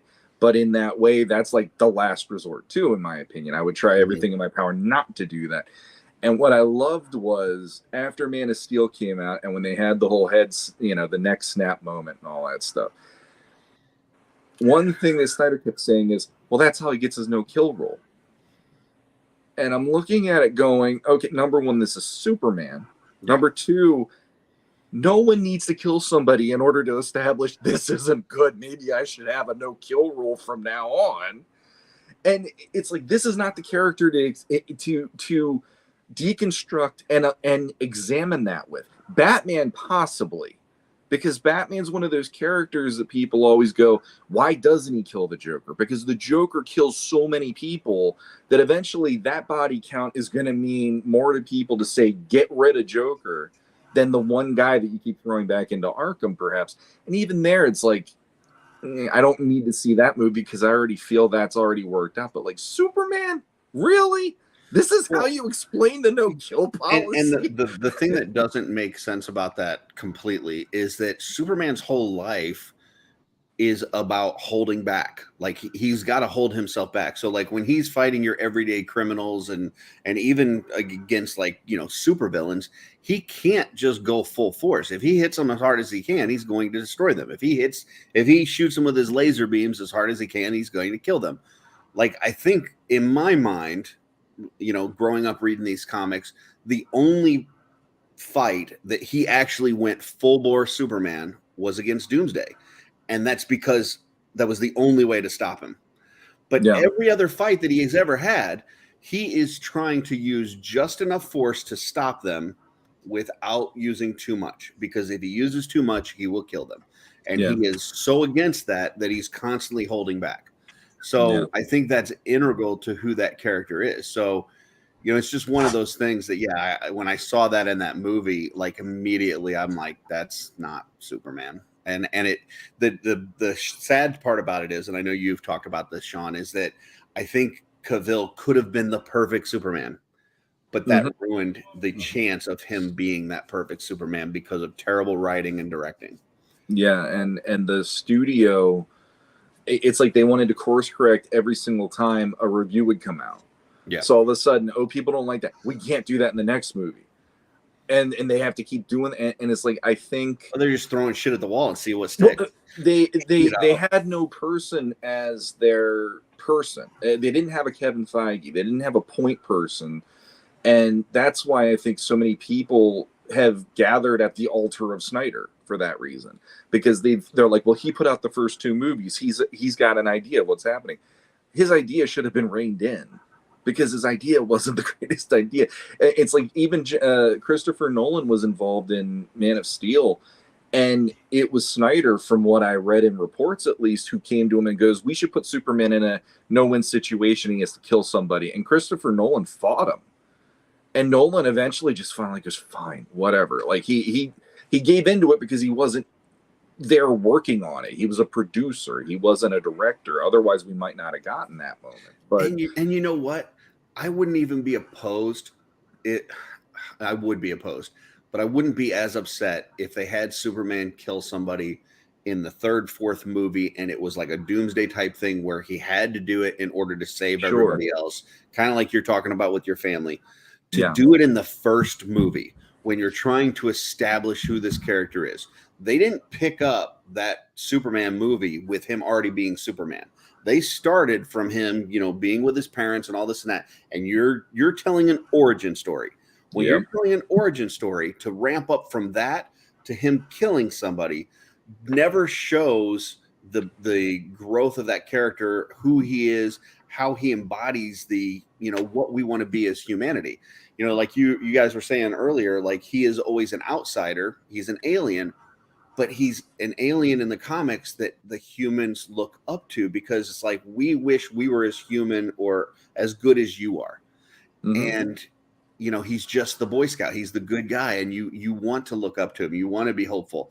And you can't just ruin that in the first movie by having him kill people. And you've talked about it too. Like, not only killing people, but then there's all that destruction, and he's not even worried about who's getting trapped or whatever. Sure. Compare that to the Avengers, the first Avengers movie.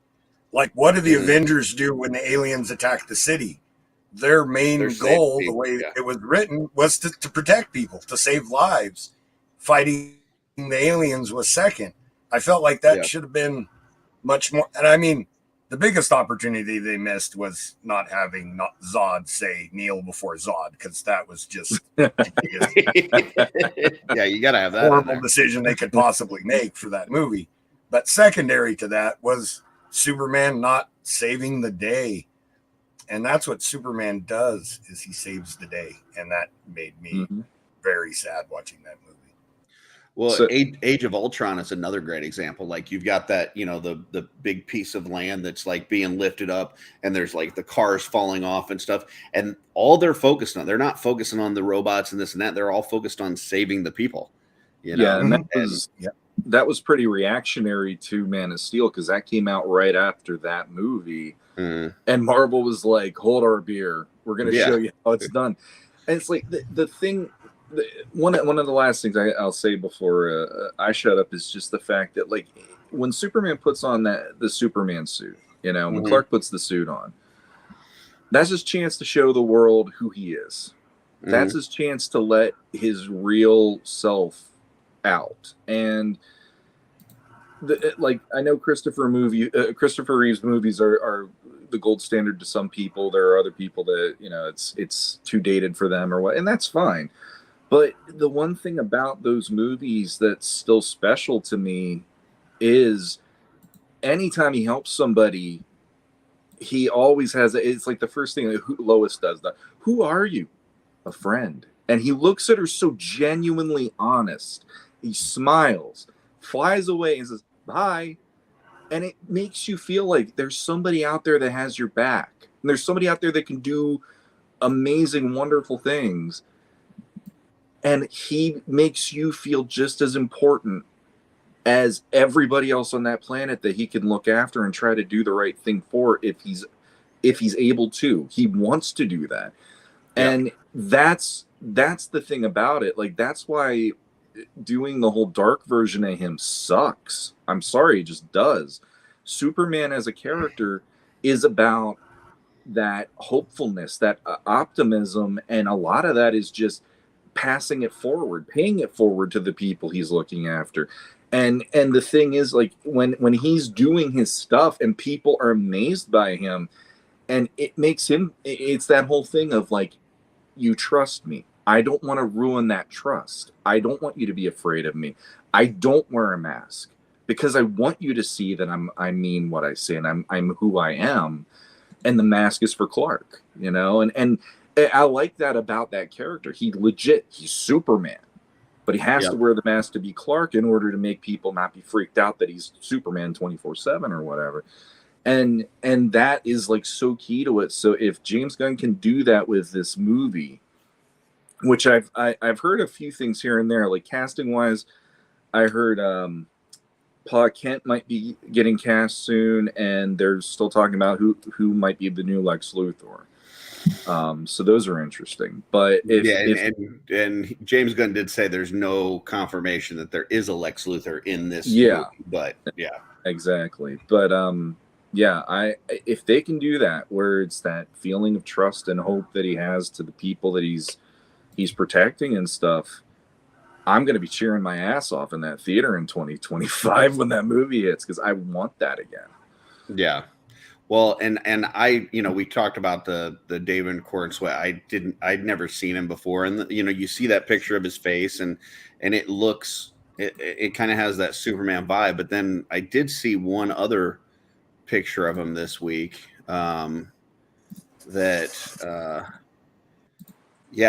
there's also this one. Yeah, I knew you were going to do that. God damn. So, and I'm not sure what's going on in this region here. But if laser eyes fail you or super strength, I guess you could just beat him with your super dong. I mean, he's just an actor, right? He's not actually Superman. Isn't that just his wallet? Some kryptonite or something down there. He farted. It's an air bubble.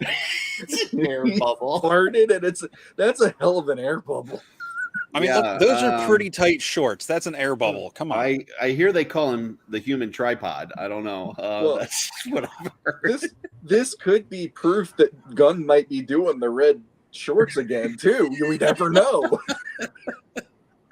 I mean, it's like Gunn will be like, "Hey, that image, that's gonna get the women in there. Yeah, and there's gonna be dudes too.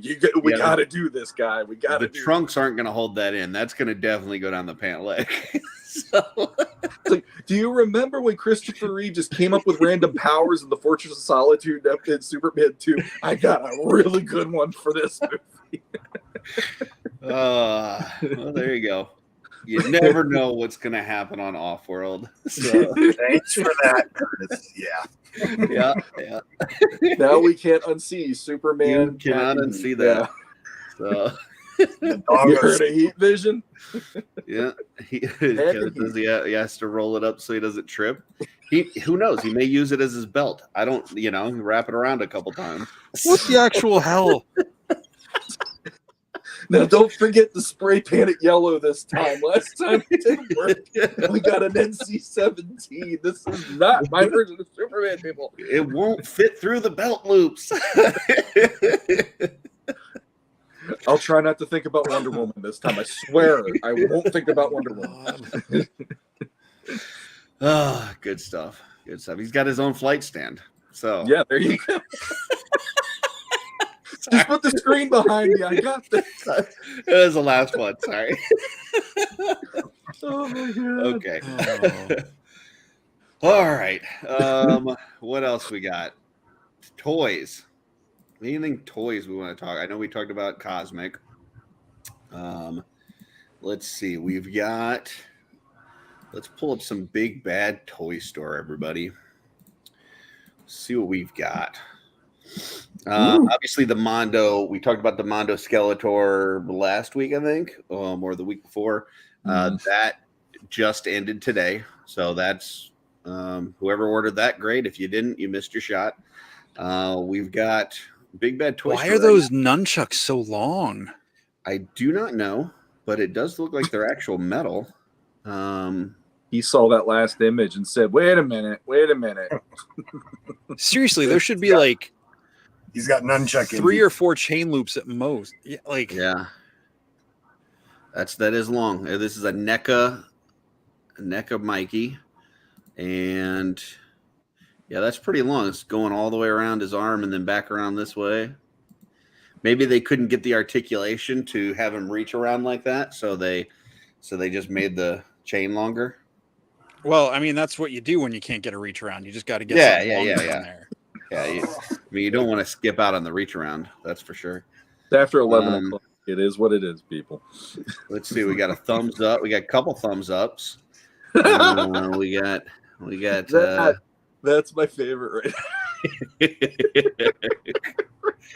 now. Let's see. So he comes up with some gripping hands. Thank you. Got some gripping hands. He's got the thumbs up. He's got a couple shockers. The communicator, some pizza, and this one is $130, 1/4 scale. That's. I mean, it's only gone up $5 since they did the first ones, I think, because they were originally a 125, I think. I didn't know that this was 1/4 scale. That is huge. What is that? Yeah, I got the RAF right here. I got in an animated right style? behind me. Yep. Yeah, he's the last one of the turtles. Gotcha. Okay.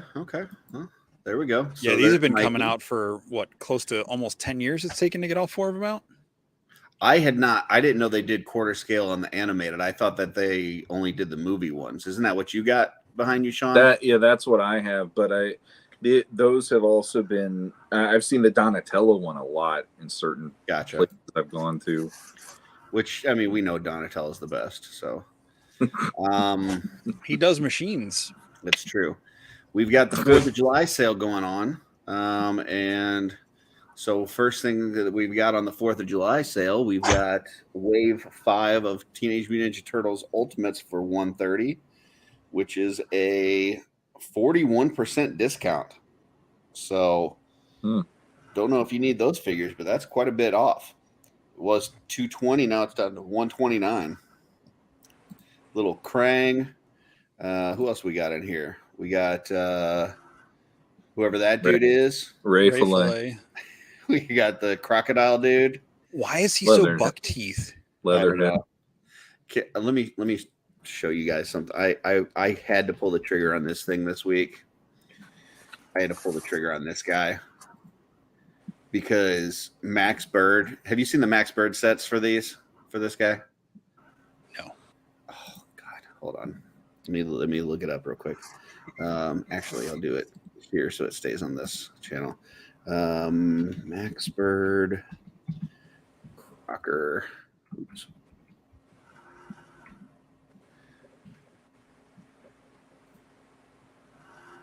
Images. Is it going to pull up? Maybe not. Might have to go to Max Bird's actual shop. You gotta see this thing because I've seen it before, but for some reason I just had to pull the trigger this week. This guy right here, like they've got this lifeguard set for him, and I was like, I just gotta get this thing, man. He's got the little sunglasses and the boogie board and the whistle and everything.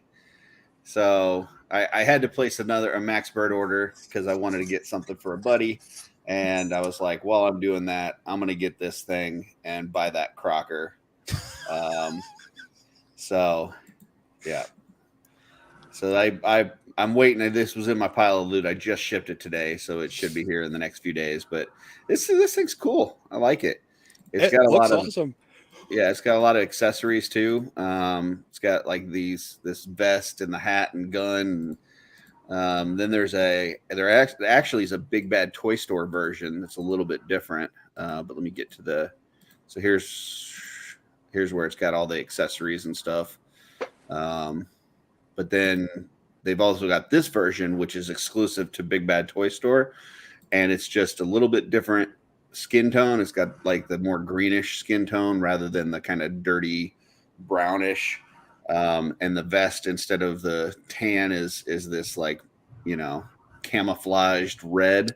So you can blend in during Valentine's Day? Like I don't know. I don't get the red camo. I don't either. No one's gonna see me in the candy aisle, I guarantee. Yeah, I knew I was going to use awful. the Max Bird set, so I wasn't really worried about like the vest and the hat and stuff. I was just trying to decide if I wanted the more green look or like this brownish green look. I went with this one. Okay. I went with this one. So, but yeah, I'm excited for that. I want a lifeguard crocodile, so which is much better looking than this. So, I mean, but that's a very specific remake of the 90s yes, toy. I know. Like, yeah. Except I don't remember him having buck teeth like that. That's kind of heinous. Yeah, he had them. I do remember that figure, like the weird, like hunched over stance that he was in. That like it was yeah. I do remember that. That was one of the things. I think was it Sean? Was it you that talked about the? Somebody on the show at one point was talking about the original Shredder. Like yeah, like he's all crouched over and stuff. I didn't like the original toy version Shredder. He's got the bends. Yeah. For any Masters of the Universe fan, Mark Taylor was the guy that did that, and when I saw his interview on the Toys That Made Us, I was like, okay, I see what you wanted to do with that, but basically you turned the main villain into somebody that literally looks like he could barely chase you because he can't even stand upright. You know, Right. it never worked for me. Yeah. It was just, I mean, if it had some sort of articulation, it would be different. Yeah. But since the knees didn't articulate at all, it was rough. It was rough. Origin Sorceress was 19 down to $10. If That's you what those never figures should be. If Yeah. you never had an original vintage one, this will definitely fill that void in your collection because she looks really nice, even with the vintage ones. And for $10, that's a pretty good deal. Mm-hmm. We've got. Hey, did you know how Big Bad has a pile of loot? Yeah, not for this stuff though. This is their sales stuff, and usually, Oh, I know. that you have to ship right away. But yeah, the pile of loot is pretty nice. And did you know there's a figure Obscura Cabal? I did. There's also a Jack's Pacific. What is it? Sonic the Hedgehog Cabal. Yeah. But apparently that one's not run by Walter. I found out. I attributed it to Walter, and then he said, "No, it's not." So, Kevin, I want to let you know right now. I'm clicking on this. I'm offended at my what do you call it? Impersonation, whatever it was I just did. I'm offended by that as well. So you have my deepest apologies. So Kevin, I enjoy you being here, man. Be quiet. You're gonna get the band hammered again. No, oh, you need to just mind your P's and Q's, buddy. Yeah. So, Homo way you make it. You like to see homos naked? No, homo way you make it. Don't make me keep my hands on my head, guys. Come on. Hey, everybody know that, boy. I don't know what you're talking about. Joe Dirt, come on, man. I'm sorry, I've seen it once. It was a funny movie. It is not a movie I've committed lines to memory. It's not a funny memory. movie. It's a hilarious movie. It's one of Christopher Walken's best roles. I don't agree with that. It is. It's pretty amazing. All right, I think Kevin's making fun of my elbow now. You're talking to me all wrong. You're using the wrong tone. My do it flabby again, arms. He's calling them. Stab you in the face with a soldering iron. Let me ask you something. Does your mother sew? Boom! Get her to sew that. I love that there's the apology show going on with Jesse, and then there's the Curtis show at the same time. And it's like, here we've got Fantastic Four. If anybody wants that's some thing. Vintage or some vintage collection Marvel Legends Fantastic Four figures, set of 6. They were $145 and they're now $79. I don't like any of those, but you basically get 2 figures for free. Oh, all right. Cool. At 2018 prices. Nice. Next, we've got this deluxe Dark Trooper, which I know nothing about, but it's pretty awesome looking. It is not worth $20. Okay. Because of construction or just they are so soft and flimsy, and like that upper armor and everything is just like they're like hockey pads. Like they just kind of like it looks cool, but when you touch it, it's like, I can't believe I spent $25-$30 on this thing. You know what this reminds me of? Did you guys ever watch the movie Strange Brew? No. Mm-mm. Oh, gosh, come on, guys. Really? I know what it is. Please don't tell me the entire details of the movie. No, but there's a hockey scene where the guys look just like this. I got to look it up now. I mean, you seriously don't know what this is from Mandalorian? I don't know what it is from Mandalorian, but look at these. That, like, it reminds me of this. Like, they look like those guys from there's like the white team versus the black team in hockey. So okay. It looks just like those. Mm-hmm. I mean, it looks just like the Dark Troopers from Mandalorian. I guess. Looks more like the what hockey it is. from Strange Brew. Funny movie, man. Check it out. Then we got Obi-Wan, 1/7 scale, which is it's just kind of a weird scale, right? Don't you normally see like Diamond 1/12, Select 1/6, is freaking weird. which is how tall is 1/7 scale? 1/6 scale would be 12 inches. So 1/7 is what, like 10, 11? Sure. Okay. And he's on some crystal things. And they're He's in not the consistent within Fortresses of their Solitude. sizes. Yeah, I was just gonna say it's like the Kryptonite Fortress of Solitude. But he's is half that- off. So, buy a couple of these and go on vacation with the money you save. So I think that's how that works. We've got a cookie jar from Masters of the Universe. Oh, Sean, man, you interested in this? No, I 'cause think my you're a wife- little interested in that, Curtis. Like, what just happened there? I just got excited for Sean. I thought he might You want got this. really excited about some Grayskull cookies. My wife wouldn't let me have cookies in the house because she's wanting me to lose weight instead of gain it. So that wouldn't help me because number one, it's Grayskull. Number two, cookies, no good. Well, Here's what you do: you don't tell her it's a cookie jar. It's just some toy, and then you hide your cookies in it. but then But you the have to thing- buy the He-Man and the Skeletor Yeah. like, shot glass set so you can put the swords together in order to open up the cookie jar. That castle. would suck. That would be like the worst thing if you had to get both of them just to open it up to get a goddamn And the cookie. first time you go to do it, Plus, the you got to swords drink break 2 shots inside. before you can have a cookie. Exactly. So they either break in the lock and you never get it open and your cookies rot, or they break and it's always open and you just eat them all the time. If So- you want to eat a pack of cookies, you're gonna have to get really drunk. Well, like if you get really drunk, you can't open the thing. Can you just imagine somebody getting out like a golf club or something? Buy the power race, boom, and it's like it's open. I got all the cookies. Oh, that's funny. I can't imagine cookies lasting, long enough to require a jar to store them in. Yeah, Exactly. Yeah, just eat them right out of the package and throw it away in one sitting. Yeah, they're resealable now. Like, what in the 1980s prehistoric technology are we going for here? Yeah. It's true. They are resealable. We got some 3.75-inch figures that Hello. nobody's going to buy, which is why they're on sale. We got the crappy figure of the CGI. But that's the Masterverse one. That one's not bad. Oh, this is the okay. This is the Master. I thought it was the normal CGI, but yeah. So that was normally 25. It's down to 13. So that annoys me because I actually ordered one on Amazon today. Finally, oh boy.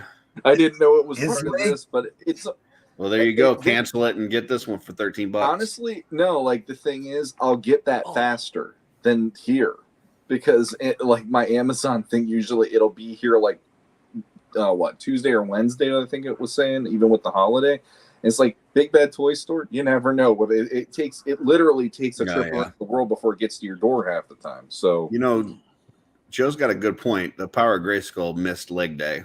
It I was only gonna beefed no, up the upper his body. legs look atrophied, like he just woke up from Those legs a coma. Or look something. better than mine. So, I mean, well, He's got Adam legs and He-Man torso. the thing is, It's no, what halfway does he through the need what does he need transformation. the legs for? damn it. Hey, listen, It just I'm just doesn't- saying. How many Look, times have you right. seen He-Man kick? Come on, like he's good. Here's what I'm saying.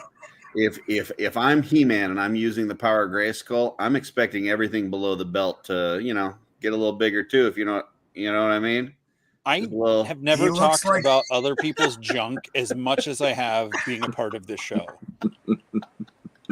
He looks like Well, a simian. You were know? talking about reach arounds, so. What do we got here? Some other Masters of the Universe thing.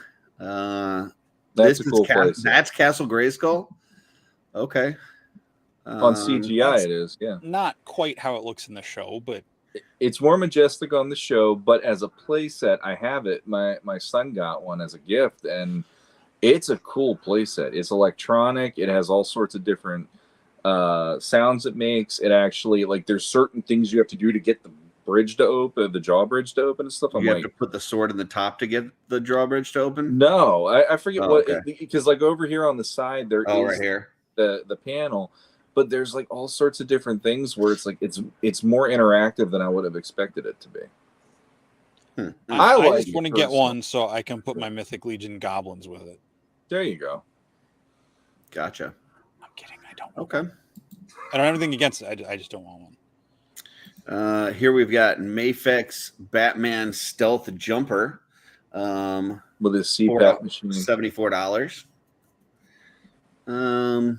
Yeah, Too much no money. thanks. Does he come without Isn't a the jumper what you put infants shit in in? his mouth?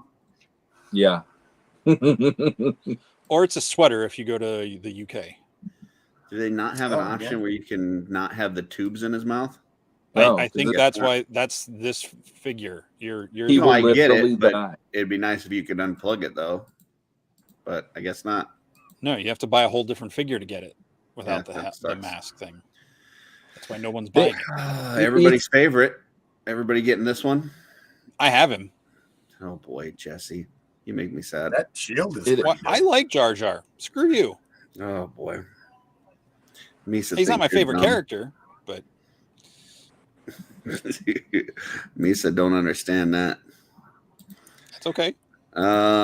We've got wave 3 of Masterverse figures, which includes Fisto and Scareglow, a couple heavy hitters, Mhm. down to For 54 $54, because that's a it good deal. because it also Mhm. includes Andra that nobody wants. I have two of her. But you got Stinkor, and that works too. Like the Yep. first 3 for me are like, okay, that's cool.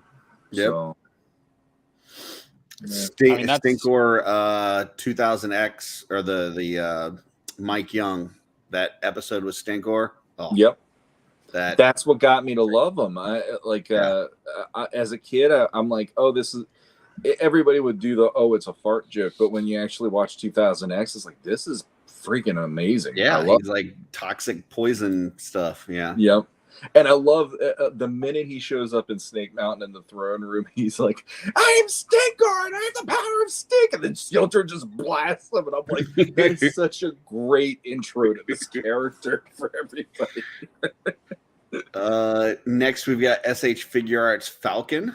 Was 144, now 69. And Yeah, yeah, I just nice. don't know about that. I'm not seeing this as a $70 figure, but Why is he giggling? Why are you giggling, Jesse? What happened? Chris, what was the price again? 69. And I said, nice. Okay. Nice. That's what you're supposed to say when someone That says light that. stand's kind of cool. I like that. That looks all right. Looks like he's got a stick right up his booty hole. Yeah. Yeah, why is it clear for the bird but not him? You know what I mean? They like Yeah. have a clear stand for Red Wing, but Falcon's just got this blue like girder up his butt. They're getting you ready for the David Cornsweet Superman toys because of the packages. So it's like, okay, Falcon's gonna be our test. When that seems to work, nobody will buy it at all when they see the blue coming out of Superman. Oh yeah, they will. Watch us. Hold our beer. Here we've got the Beast Kingdom Medieval Knight Iron Man. I mean, everybody needs one of these for their collection, and it's only $90 now. So yeah, there's that. That's kind of cool, but not $90 cool. No, it's definitely not $90. You know what would be better spent money on something similar to this is Anything not Emil's Beast Iron Kingdom? Man custom. Yeah. Like I don't know. Like I guess some people I know really love these, and I'm not trying to knock people who like these. Like, but this does absolutely nothing for me. Like this is just Zero. it's too weird of design for me to feel like it's actually a medieval costume. Yeah. Well, instead of armor. it's like the Bandai. Is it Bandai that does the like samurai versions of Star Wars? But those are cool. Yeah, No, but those are that's cool. the thing. That's my Yeah. mind went to that. I'm like, what's the difference between that versus this? And I can't put my finger on it, but the Bandai stuff really pops. That one, it's just So- kind of odd. Playing D&D, that's an artificer in D&D. You know what I mean? Okay. He uses his magic Yeah, to make devices. Yeah. You tell me that's from a Totally. fantasy world, I'm like totally accepted, but like calling that medieval, hell no. Yeah. And that looks like Right, something out of right. Warhammer, which isn't bad, but just I don't know. I'm Next. getting upset on semantics. We've got SH Figure Arts Spider-Man black and gold suit with Ooh. some red as well. What is up with those webs? They They call him you the know, Jizz Slinger. it's the spooge. It's a Spooger man. Spooged your man. Now when he spits the web, I'm here, spooge, spooge, spooge. Instead of The whip. The whip. Whip. Sorry, Joe. You use all me right? while I whip this out. No. Yeah. Oh, behind the back spooge. Oh, Hey. I whip my webs back and forth. I whip my webs back and forth. that. Yeah. If you could pull that off. Whoa, man. that was some Yeah, some does Sonic he have a Sonic thong spooge on? going on there. No, Sonic go, spooge. go to the back. The what's the one? one from the back view of the figure. Oh, right here. Yeah, he has a thong on. The thong, the thong, thong, thong. This is not my Yeah. Spider-Man. This is not your Spider-Man. Okay. This is not Yeah, my when I was talking Spider-Man. about loving the black suit Secret Wars one, this is not what I was talking about. Like No, when this we is got to S&M this scene in the Spider-Man. movie, and it was just him wearing his suit inside out, like it didn't take me out of the movie or anything, but I was like, really? Because someone threw a slushie on him, he has to wear a suit inside out. I mean, I guess I don't know. It wasn't a big deal, but I just thought it was weird. Dragon Ball stuff, don't care. Mongol Mega, Nah, hold on now. $19. We got to go back to the Dragon Ball. Is that what? No, I Oh. just wanted to. Gotcha. $19 was 42. It's a big dude, but I don't. Maybe cosmic fodder, but for $19, I don't know that it's worth it. I don't know, man. Those shiny purple thighs, man. Yeah. His face he almost looks like Sloth. I mean, like that is not how I think of Mongol.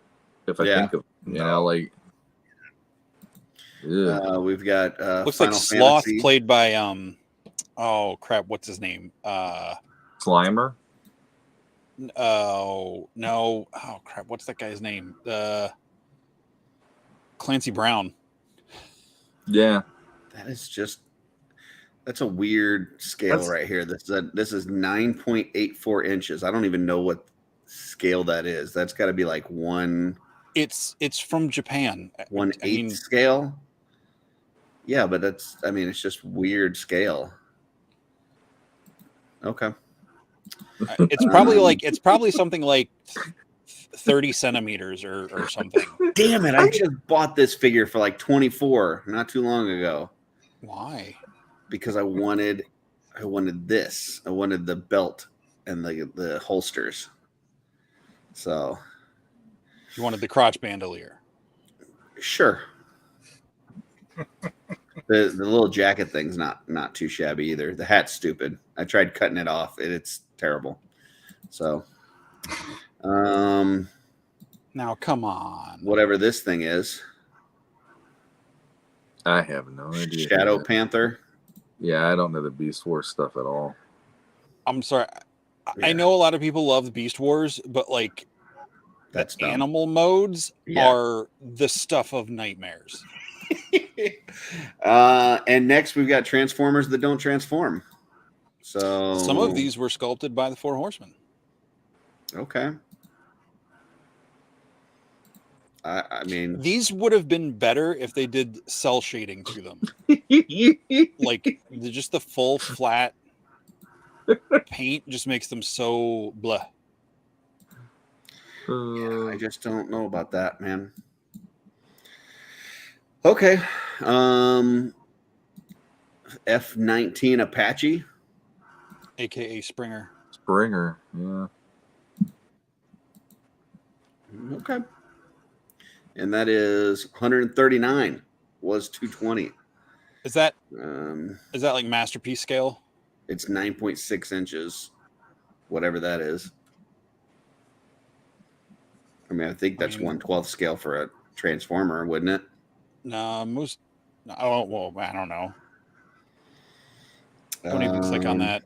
Pokeball, whatever this thing is, Rise of Skywalker Dark Ray.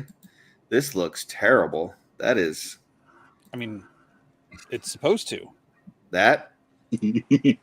Have you ever wanted to have the way your wife looks at you when you don't do something right on your shelf for eternity? You Here's pre-ordered the what? statue for you. You ordered a Grayskull cookie jar? That is literally. I have no idea what you guys are talking about. That look is the exact look that happened when I told my wife how much I paid for Grayskull, and she thought it was $500. I'm like, oh, let me tell you. Oh, you're off. She's fighting with her husband. He's mad that she broke his lightsaber. That was an original Darth Maul replica. You broke it in half. Oh, it's a bust That too. belongs in a You know what that museum. means. You know what it means, Jesse. It's a That bust. makes that face make a lot more sense. Oh, It does. Yep. oh man, that I don't know. She's that like- poor woman. her hips are way up over that, so like I don't know if she's doing that. She's like walking. Well, it's like that That's scene what in you- Bridesmaids. She's just letting it fly. That's the thing. That's what you There call you a go. growler Go. right there. Next, we've got a Shadow Ninja, which is not very shadowy because it's in white. But this is kind of cool looking. What's the price on this thing? $69. Nice. 1/12 scale. That would be the perfect joke in a cartoon or in a movie. That he shows up, I'm Shadow Ninja, and they're like, you don't blend in with Yeah. the shadows, and then he just goes, Shadow Ninja, and he disappears. It's like he keeps doing There it. was an old show. I'm not going to remember the name of it, but they would take old like kung fu movies and then dub the voiceovers, but it wasn't accurate, you know. And I just remember there was one that I watched where the guy goes, "We taught him kung fu wrong as a joke," and the guy's like, "When do you see my face to your fist style?" I like how they do this shot to where it looks like there's some sort of attachment that makes that look like it's moving, but then you look at the actual accessories and they just like Photoshop that in, I guess. Oh, wow, it's almost like the glamour shots aren't intended to show you 100% accuracy what's in the box. I mean, I've seen a lot of things like this with like Mafex, Mezco, hell, even Marvel Legends, where it'll include a piece like that is kind of blurry and just plugs into the hand to look like it's spinning.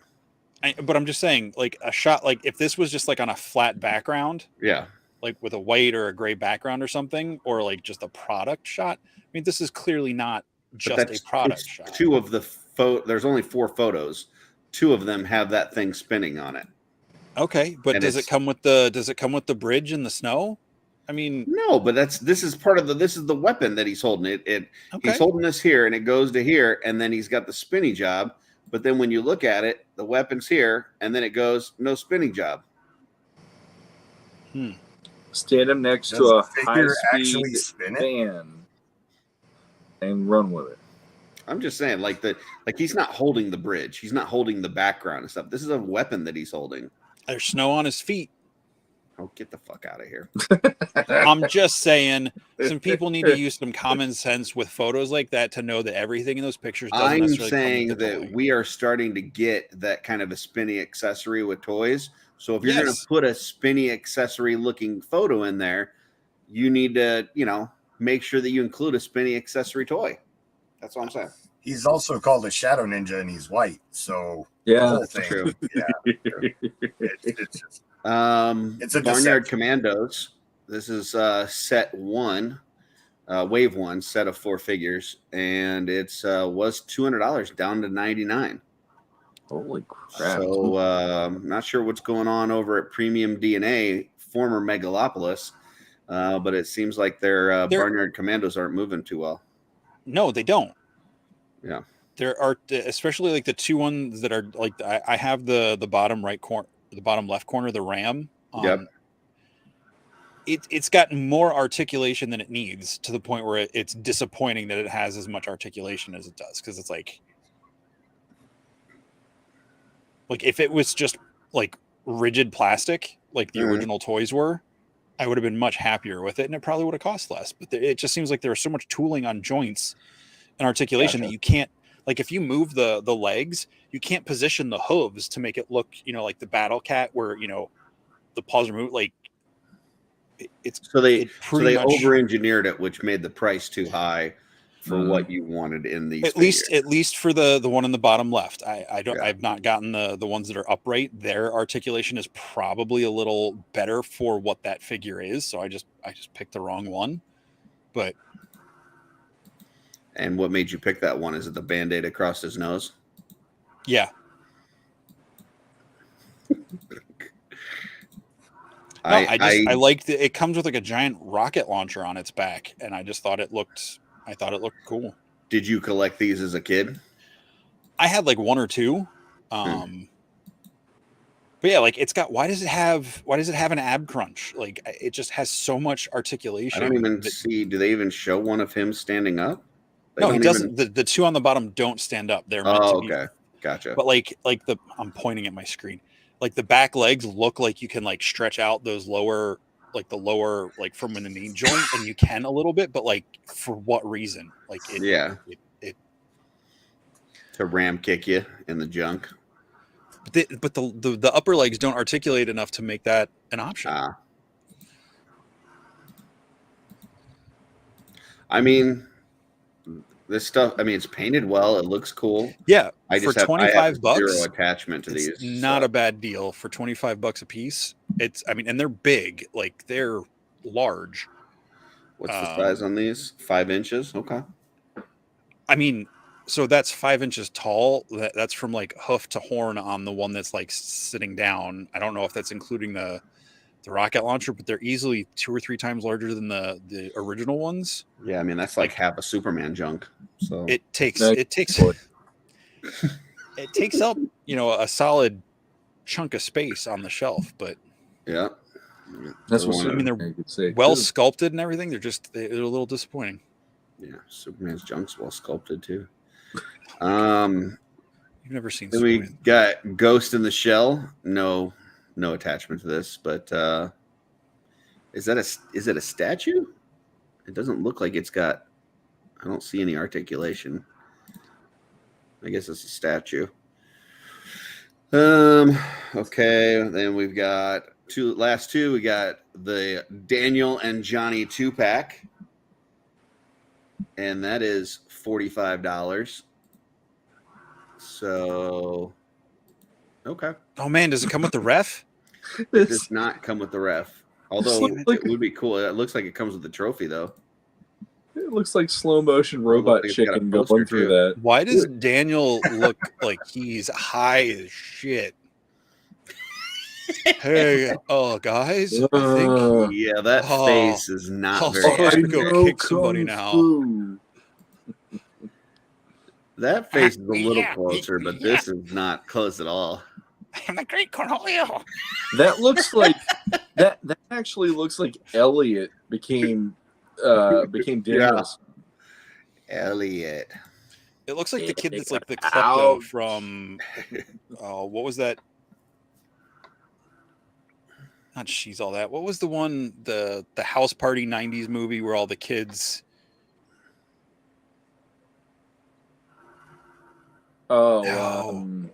Seth Green. Yeah. He kind of looks like the klepto kid that like just walks into the gas station and steals like the gumball dispenser and stuff at the end of the movie or whatever. Like him dressed up like Daniel. I don't know. That was too much. Sorry. What is that? Gravestone. I don't know this character, but it's cool looking. Is that is that bad version of Optimus? Yeah, Motormaster. Let's make an Optimus Prime, but give him a Megatron head, but keep it in a box. I like that they gave him, like, the front of him kind of looks like Soundwave. It looks like, yeah. And it was $150, now $80. So like his nipples. I do like his big nipples, big pepperoni nipples. So. I got some boom boxes under this shirt you might want to listen to. So that's the 4th of July sale. Then you've got some Halloween, Samurai Shodown. You got some Masters of the Universe Origins. Haven't seen that. What's his name? Snout Spout. That's kind of cool.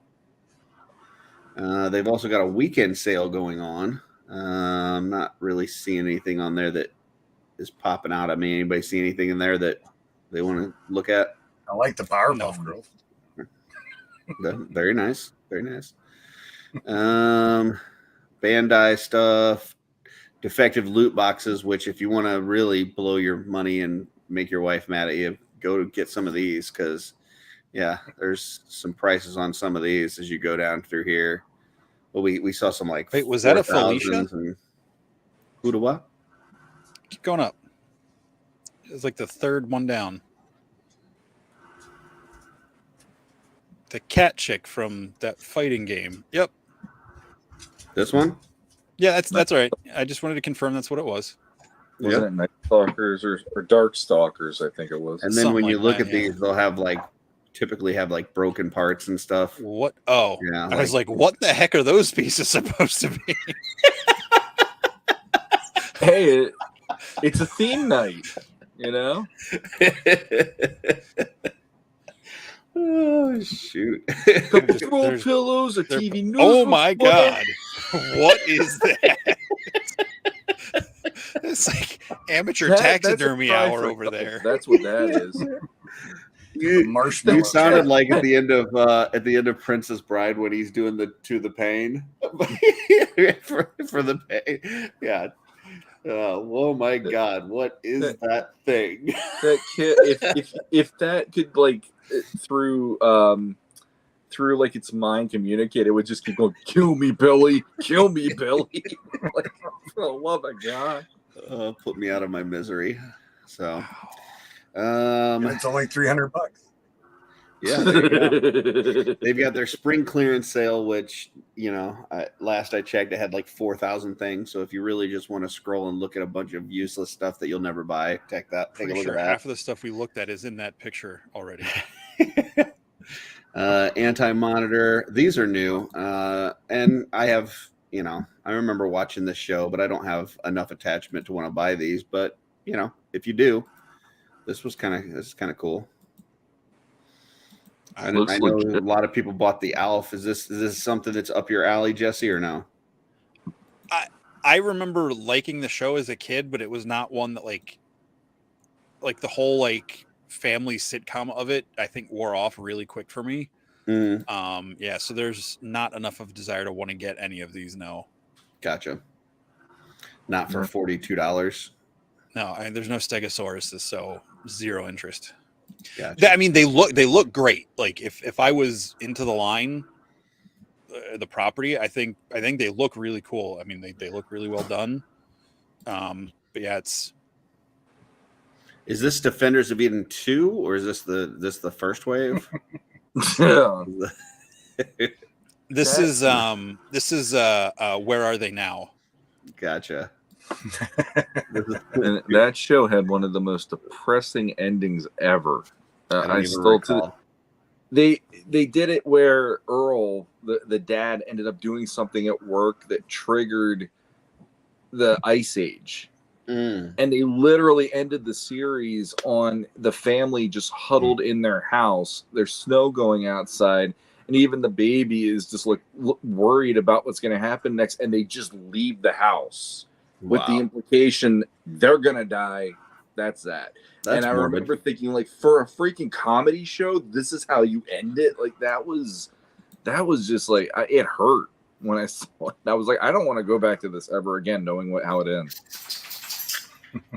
Jesse, Ultimate Lexington. Is this one you're going to add to the collection? Yeah, I gotta get the whole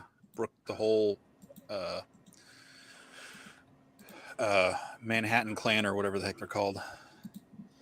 Cool. I really like this. I might need to pull the trigger on this guy. I mean, Mr. Gideon's coming, right?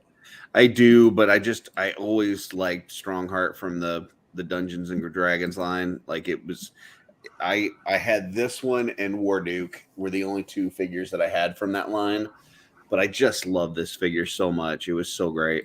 Yeah, it is a cool looking figure.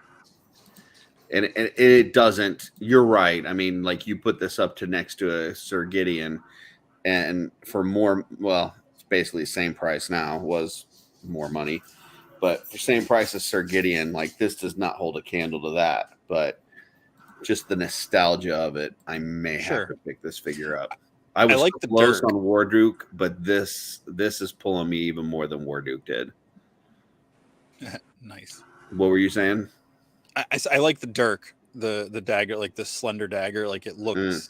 If you go back a couple pictures, he's got it like drawn. Yeah. Right. Yeah, there. I think that's. There's like a realism to that that's kind of fun. Yeah.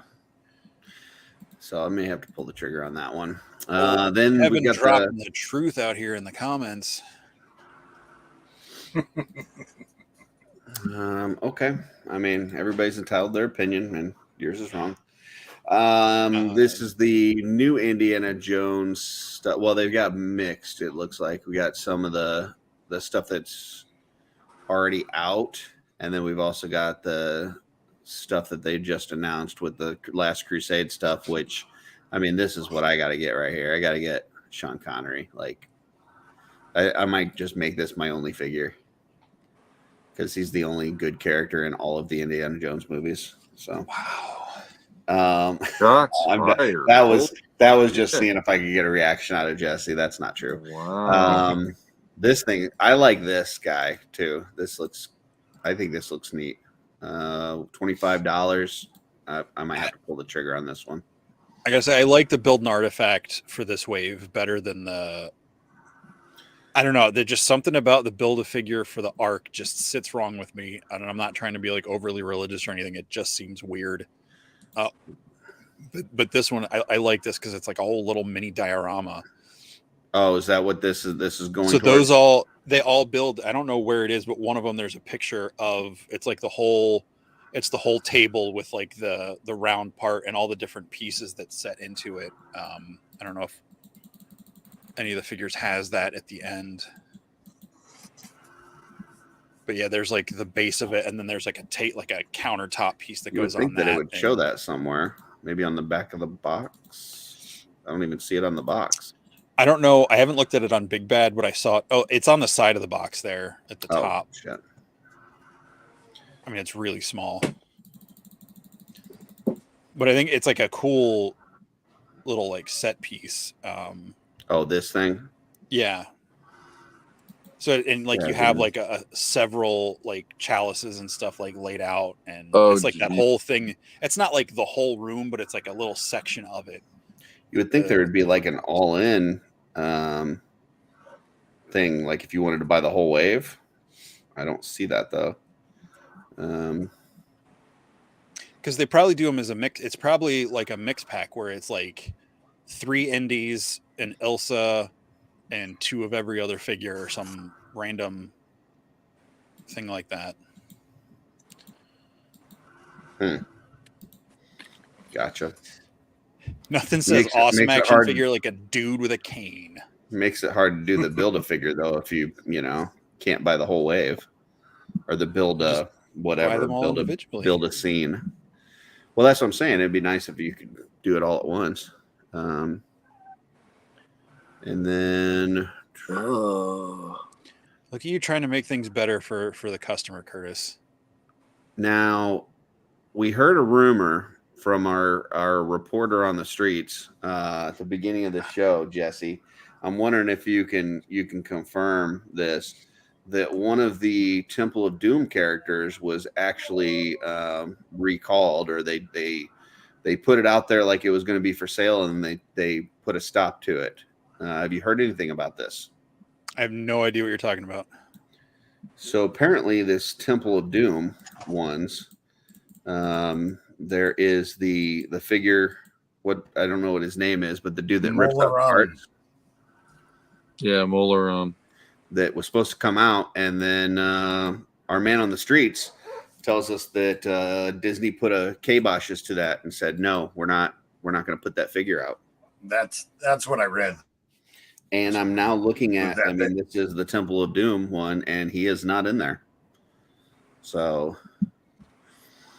that it was on Hasbro's B sheet for the series, and then Disney just vetoed it and said that they weren't going to allow it. So, which is a shame, because that was the main one that I wanted. Well, and it, you know, for me, it goes back to what I said, which is that I think that movie is creepy with him ripping the hearts out, and it's my least favorite of the movies. So, I love. Yeah, the only thing that would make it better than them not allowing that figure is them taking this little guy out of there too, because he's annoying as fuck. Wow, you're awful. No. He's terrible. You do not dish short round like that. He's terrible. He's annoying and terrible. No. He comes with a soft goods coat, for Christ's sake. What's her face is annoying and terrible in that movie. Willie. Listen, Willie, you don't talk bad about her, okay? Because she stuck her hand through those bugs for those guys, and I would never do that. It was her fault. She is more of a man than I will ever be. It took her 3 hours to do that, and they were going to die. Listen, it would have taken me 1,000,000 hours, because I would never stick my hand through those bugs. She's a hero. She's the hero of that movie, even though it's a terrible movie. Don't see the Mezco one on here. Oh, here we go. We got a bust of Connery. Pooping John Connery. He definitely looks like he's pooping. Yeah. Pooping before cell phone. Sometimes the answer reveals itself to me if I could just sit down. There we go. Henry, the pen is mightier than the sword. The toilet paper is mightier than the sword in this case. All right. And then we've got Carnage. No Carnage. No. I just did a quick search on that, and it looks like there was not that Hasbro didn't have it in the pipeline, but I don't know if they actually had it tooled and ready to go. Gotcha. Yeah, just because of the because I do know, looking back now, there was always some issues with the thuggy stuff that was just misunderstood and twisted, and I feel like, I don't know if it's as, I'm probably speaking out of line here, I don't know if it's as offensive as blackface or anything like that, but I feel like it's in that vein of insensitivity at this point. It is very creepy, and I'm surprised your mom let you watch that. She didn't. Oh, okay. I was not allowed to watch that one. I mean, I got to watch parts of it, but I never got to watch it by myself, and I never saw the whole movie, I think, until I was in college. So earlier on the show, when we were doing the show and tell portion, I showed the Spider-Man that I got, the Mafex one. When I was researching Spider-Man, there were a lot of folks that were pointing to this as their definitive Spider-Man. It's this new Revoltech Spider-Man, $99. To me, this guy looks a little too jacked to be Spider-Man, in my opinion. I think Spider-Man. He didn't skip leg day. No, he did not. Revoltech, all their stuff is very stylized. It's almost like Street Fighter, almost anime style based design. So, yeah. But I was seeing a lot of people mixing this with Mafex, Mezco, Marvel Legends, and to me, this just, I don't know. If you had a collection and Spider-Man is one of your biggest characters, to me that just seems off. But I do like the colors. I like the metallic look on the red. The face sculpt is really nice.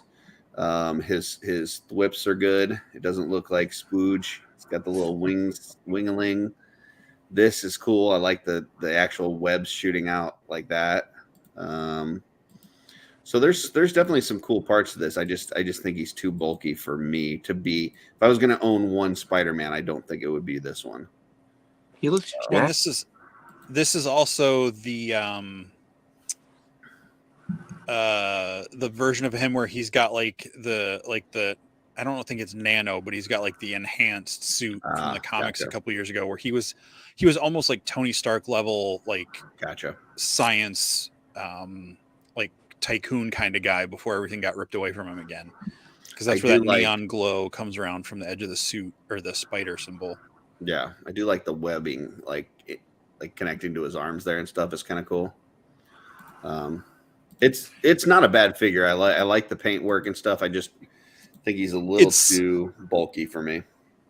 It's got the articulation, I think, that people want in a Spider-Man. Even if you see like the ball joints and everything there, like they do get really awesome poses.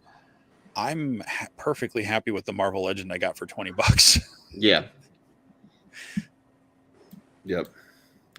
It doesn't have that like that stripper boot like cut going up his knee. These are, I've seen a couple of like this thing here is kind of cool. I thought about picking up one of these to throw in with like my Aerother wave. And I believe it's 6-inch scale. I thought about putting one of these in there, but I just, for $75, I couldn't pull the trigger, but I don't know. Thoughts on that? I think if Implants are you expensive. like, if you, I mean, there's a lot of people that are fan of these comics and these properties and stuff. Like, go for it. I think if you want it for Mythic Legions, I'd rather spend that $75 towards a Zarya. Or 3 centuries. Or, I mean, but they're not going to be a Demoness in your Aerother wave. That's true. We talked about the RoboCop with no mask. This, I do want to pull up this real quick because this figure's just got a lot of heat recently. If anyone from Mafex is watching this, I think Curtis would like to be an official spokesperson for you. If you want to send him some free samples. This is the first Mafex figure that we've looked at for the episode, besides the one that I showed in Show and Tell. Talking about just tonight. But this figure has gotten a lot of heat in the Mafex community because they say that he's not big enough. So basically, if you put him next to like other Mafex figures, like you put him next to Spider-Man, Spider-Man would end up right about his eye line here. So he's about, in reality, he would be like a couple inches taller than Spider-Man. But they think that he should, like, a lot of folks feel like this should have been a much taller, bigger, imposing figure. I think the overall look is good. It doesn't, when I see him next to other figures, it doesn't bother me the scale. But I think, like, if you're looking for a comic version of Thor, I think this pretty much nails it. And like this spinning hammer here, that's a real thing that you get. It's not just a thing that they put in the photo, because sometimes they put stuff in the photo that you don't get. But this one, you do get that spinny hammer. So wow, cool, because this isn't a beauty shot. That is a product shot. Yeah, they actually used product shots where the other one did not have any product shots. So they're probably trying to get a price point that they couldn't hit if it was a larger figure. That's probably what it boils down to. If they made it bigger, they would have had to charge more. I think one of the problems is, like, right before this figure came out, they had the steel figure, which they don't have on this page, even though it's out. Oh, because it's showing Marvel. But the steel figure is, man, these guys. The steel figure is considerably taller than the other Mafex. I wouldn't say considerably, but here, I've got it. I'll just show it. I don't think there's anything wrong. Mafex so that I hit my Mafex quota for the show. I don't think there's anything wrong with the size of the height of that Thor, because that look for that Thor is like 70s, early 80s Thor. Yeah. He was not drawn the way he is now, where he's usually drawn taller and broader. Like I think he looks fine for what that figure's supposed to be. So let me straighten this dude out. So like if I just put him next to like Superman, so like the steel is like let me even them out. If I put them one like next to each other, the steel is about half a head taller than Superman, and Superman is basically the same size as Thor. So I think people were expecting this size of build for that Thor, and that's not what they got.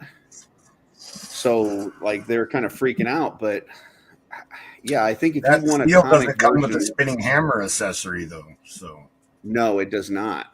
and that's the So Thor let does. me drop something here. That Spider-Man, Yeah. if you can compare the height of Spider-Man to the height of Thor, you are posing your Spider-Man wrong. Okay. Are you seeing it side by side? I'm just saying, like, other than to specifically check their height, there's no reason to have okay. Spider-Man standing straight up next to Thor. So let me embiggen myself again real quick. So like here's Steel and here's Spider-Man. So Okay. I think that people were expecting that type of size difference in Thor, and instead you got the different, like, you just got a small bit of difference on the size.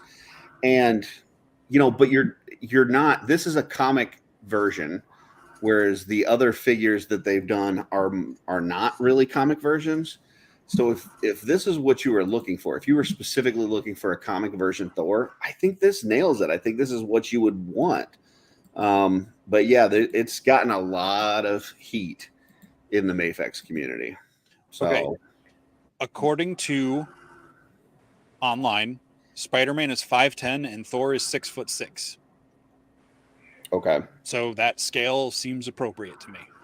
He's only that's only 7 inches, 8 inches taller.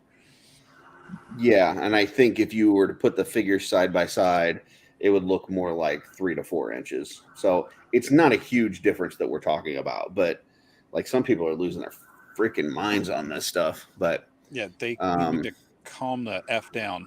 yeah, they're toys. So, but I think it looks cool. I don't need a comic Thor in my collection, but if I did, I think this is like the best comic Thor I've ever seen. I mean, the striper boots are killer. They're nice. I'd like some of those myself. So, yeah, someone get Curtis. What size shoe do you wear, Curtis? Someone get Curtis Thor boots 12. to wear around at Legion's Con. there you go.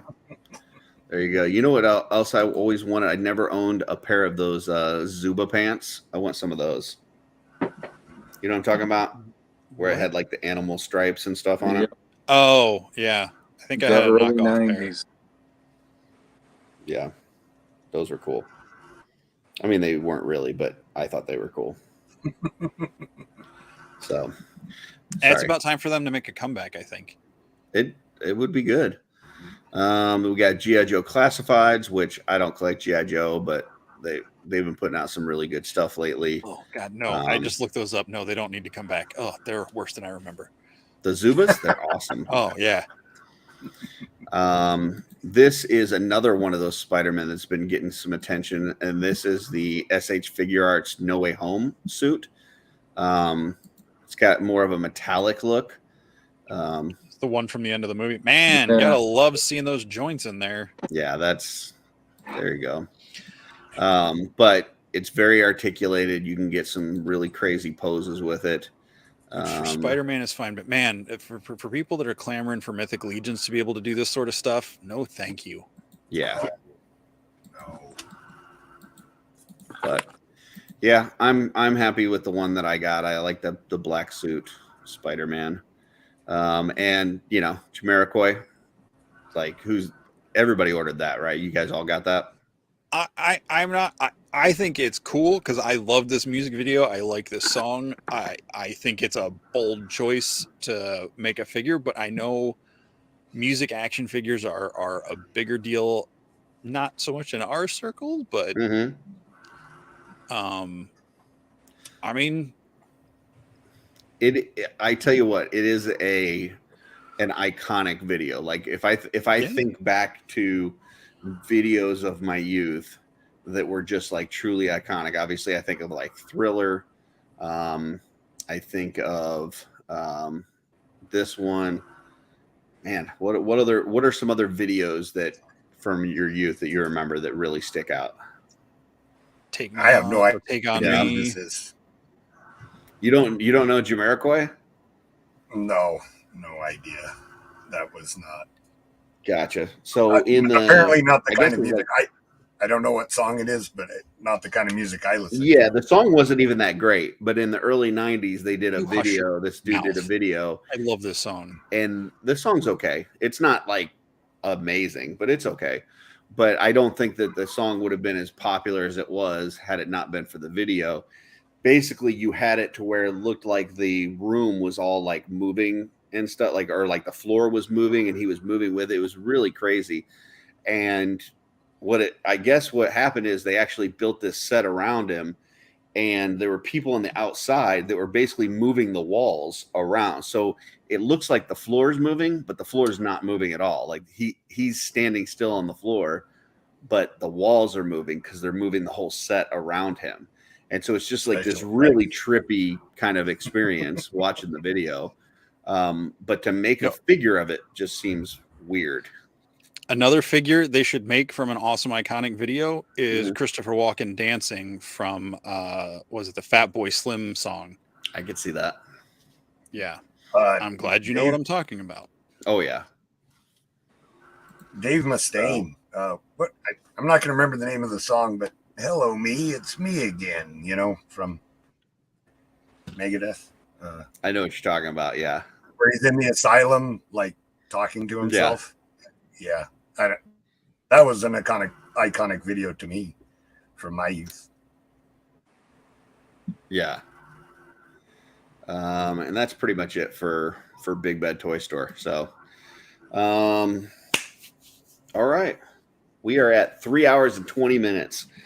I think that's pretty much a show unless you guys got any. I don't have a lightning round. I don't have any Dooch agenda stuff, but anything else that we want to talk? Oh, let me just real quick stuff on TV right now because there's a lot of stuff out there.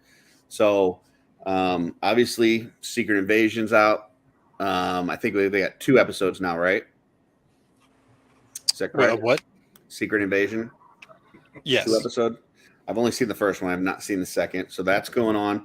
Witcher just dropped. I've only like an episode into that, but so far looking really good. New Black Mirror is out. I need to start that. I have not started that yet. And what else? There was something else. Jack Ryan. Is that on? That's Jack out too? Ryan. I watched the first Jack Ryan and the first Witcher last night. Dang, I didn't know Jack Ryan was out. That's cool too. Last season. Oh yeah. Nice. I hope that means they're going to do a movie, but I said I hope that means they're going to do a movie. But yeah, it's the last season of the show. Nice. So a lot of stuff on TV right now. Oh, I know what I was going to mention. There is a new docuseries on Netflix about American Gladiators. Really good. It's like 6 episodes long. I binged the whole thing today. It's called like Muscles and Mayhem, and it talks about kind of the rise and fall of American Gladiators. Really cool. So if you're into kind of docu series type things, that's a good one. So, Sean, you got anything else other than what we've talked about that you're watching or? No, I like TV wise. I'm not able to keep up with it nearly as much because I'm working all that stuff. I'll throw it out there that when I said it earlier, the casting thing that I was hearing, Brendan Fraser for Jonathan Kent is getting kicked around. And that's one where I'm like, didn't see that coming, but it could be a pretty interesting way of handling Jonathan Kent. And I'm very leery of it because the last time I said that was Kevin Costner, and suddenly he's saying maybe it's a good idea to let the kids die, and I'm like, whoa, what? So hopefully it's handled better. But that's it's like it's making my mind definitely go into like superhero mode with all that casting news this week. But unfortunately, yeah, TV wise, I haven't kept up with hardly anything for quite a while, except for Ted Lasso, and we had that special recently. So who's your favorite Jonathan Kent so far? Live action Out of- Jonathan Kent. Out of all of them, probably John Schneider from Smallville. That would be my pick as well. He knocked that out of the park, and I still to this day, for anybody who didn't watch the final episode of Smallville, I still got chills of the fact that he was the one that handed the suit to Clark at the very end and said, always remember Smallville. And then boom, the suit's on. He's flying out of the fortress like a bat out of hell to go save the day. It's like, that works. He put in the time and the effort. It was great.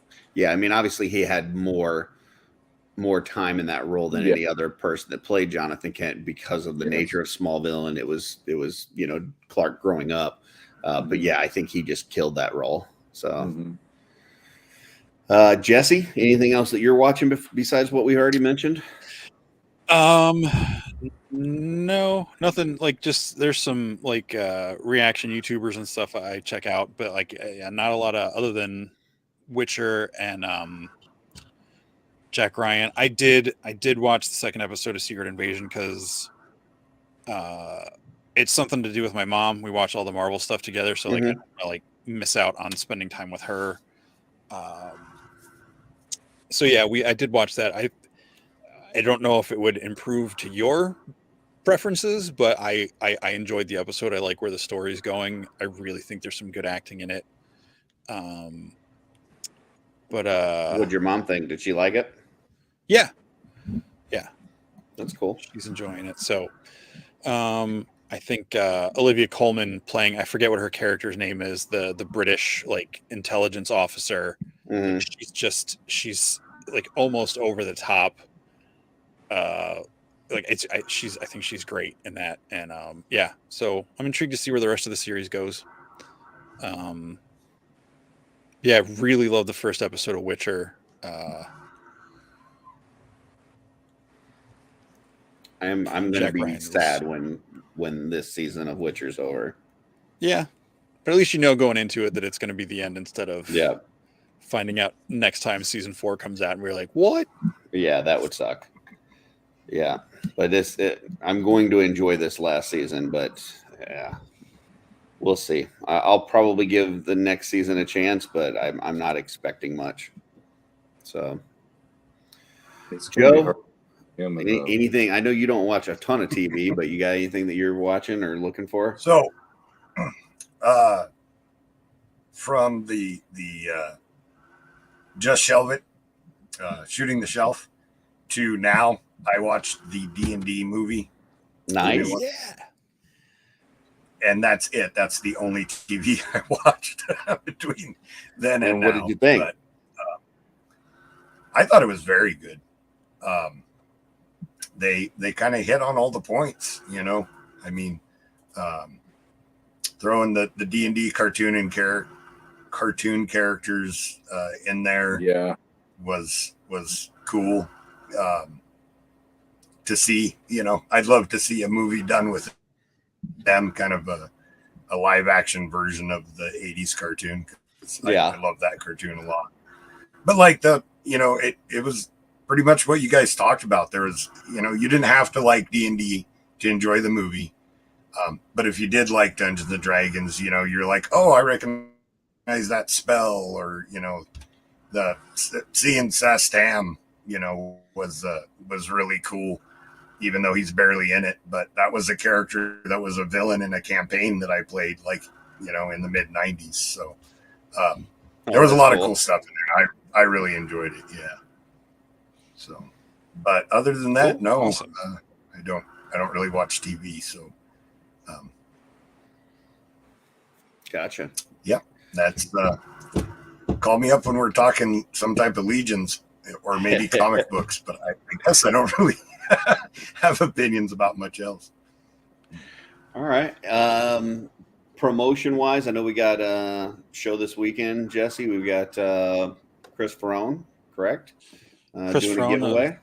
Mythic Bits. Yeah, I don't know exactly what it is. I know he's not going to get them out till later in July because he's waiting for Shane to get back from vacation, who is the printer of the pair of them. But yeah, so I don't know if it's going to be just like one giveaway with a bunch of stuff or if it's going to be a couple smaller sets. But yeah, tune in Sunday night, Shooting the Shelf on the Just Shelve It channel for Chris Ferrone talking Legions. I don't know if he's gotten any cosmics or not in hand yet, but customs, collecting, all that good stuff. Beautiful. And then next week here we'll have another off week because Jesse's got back-to-back D&Ds.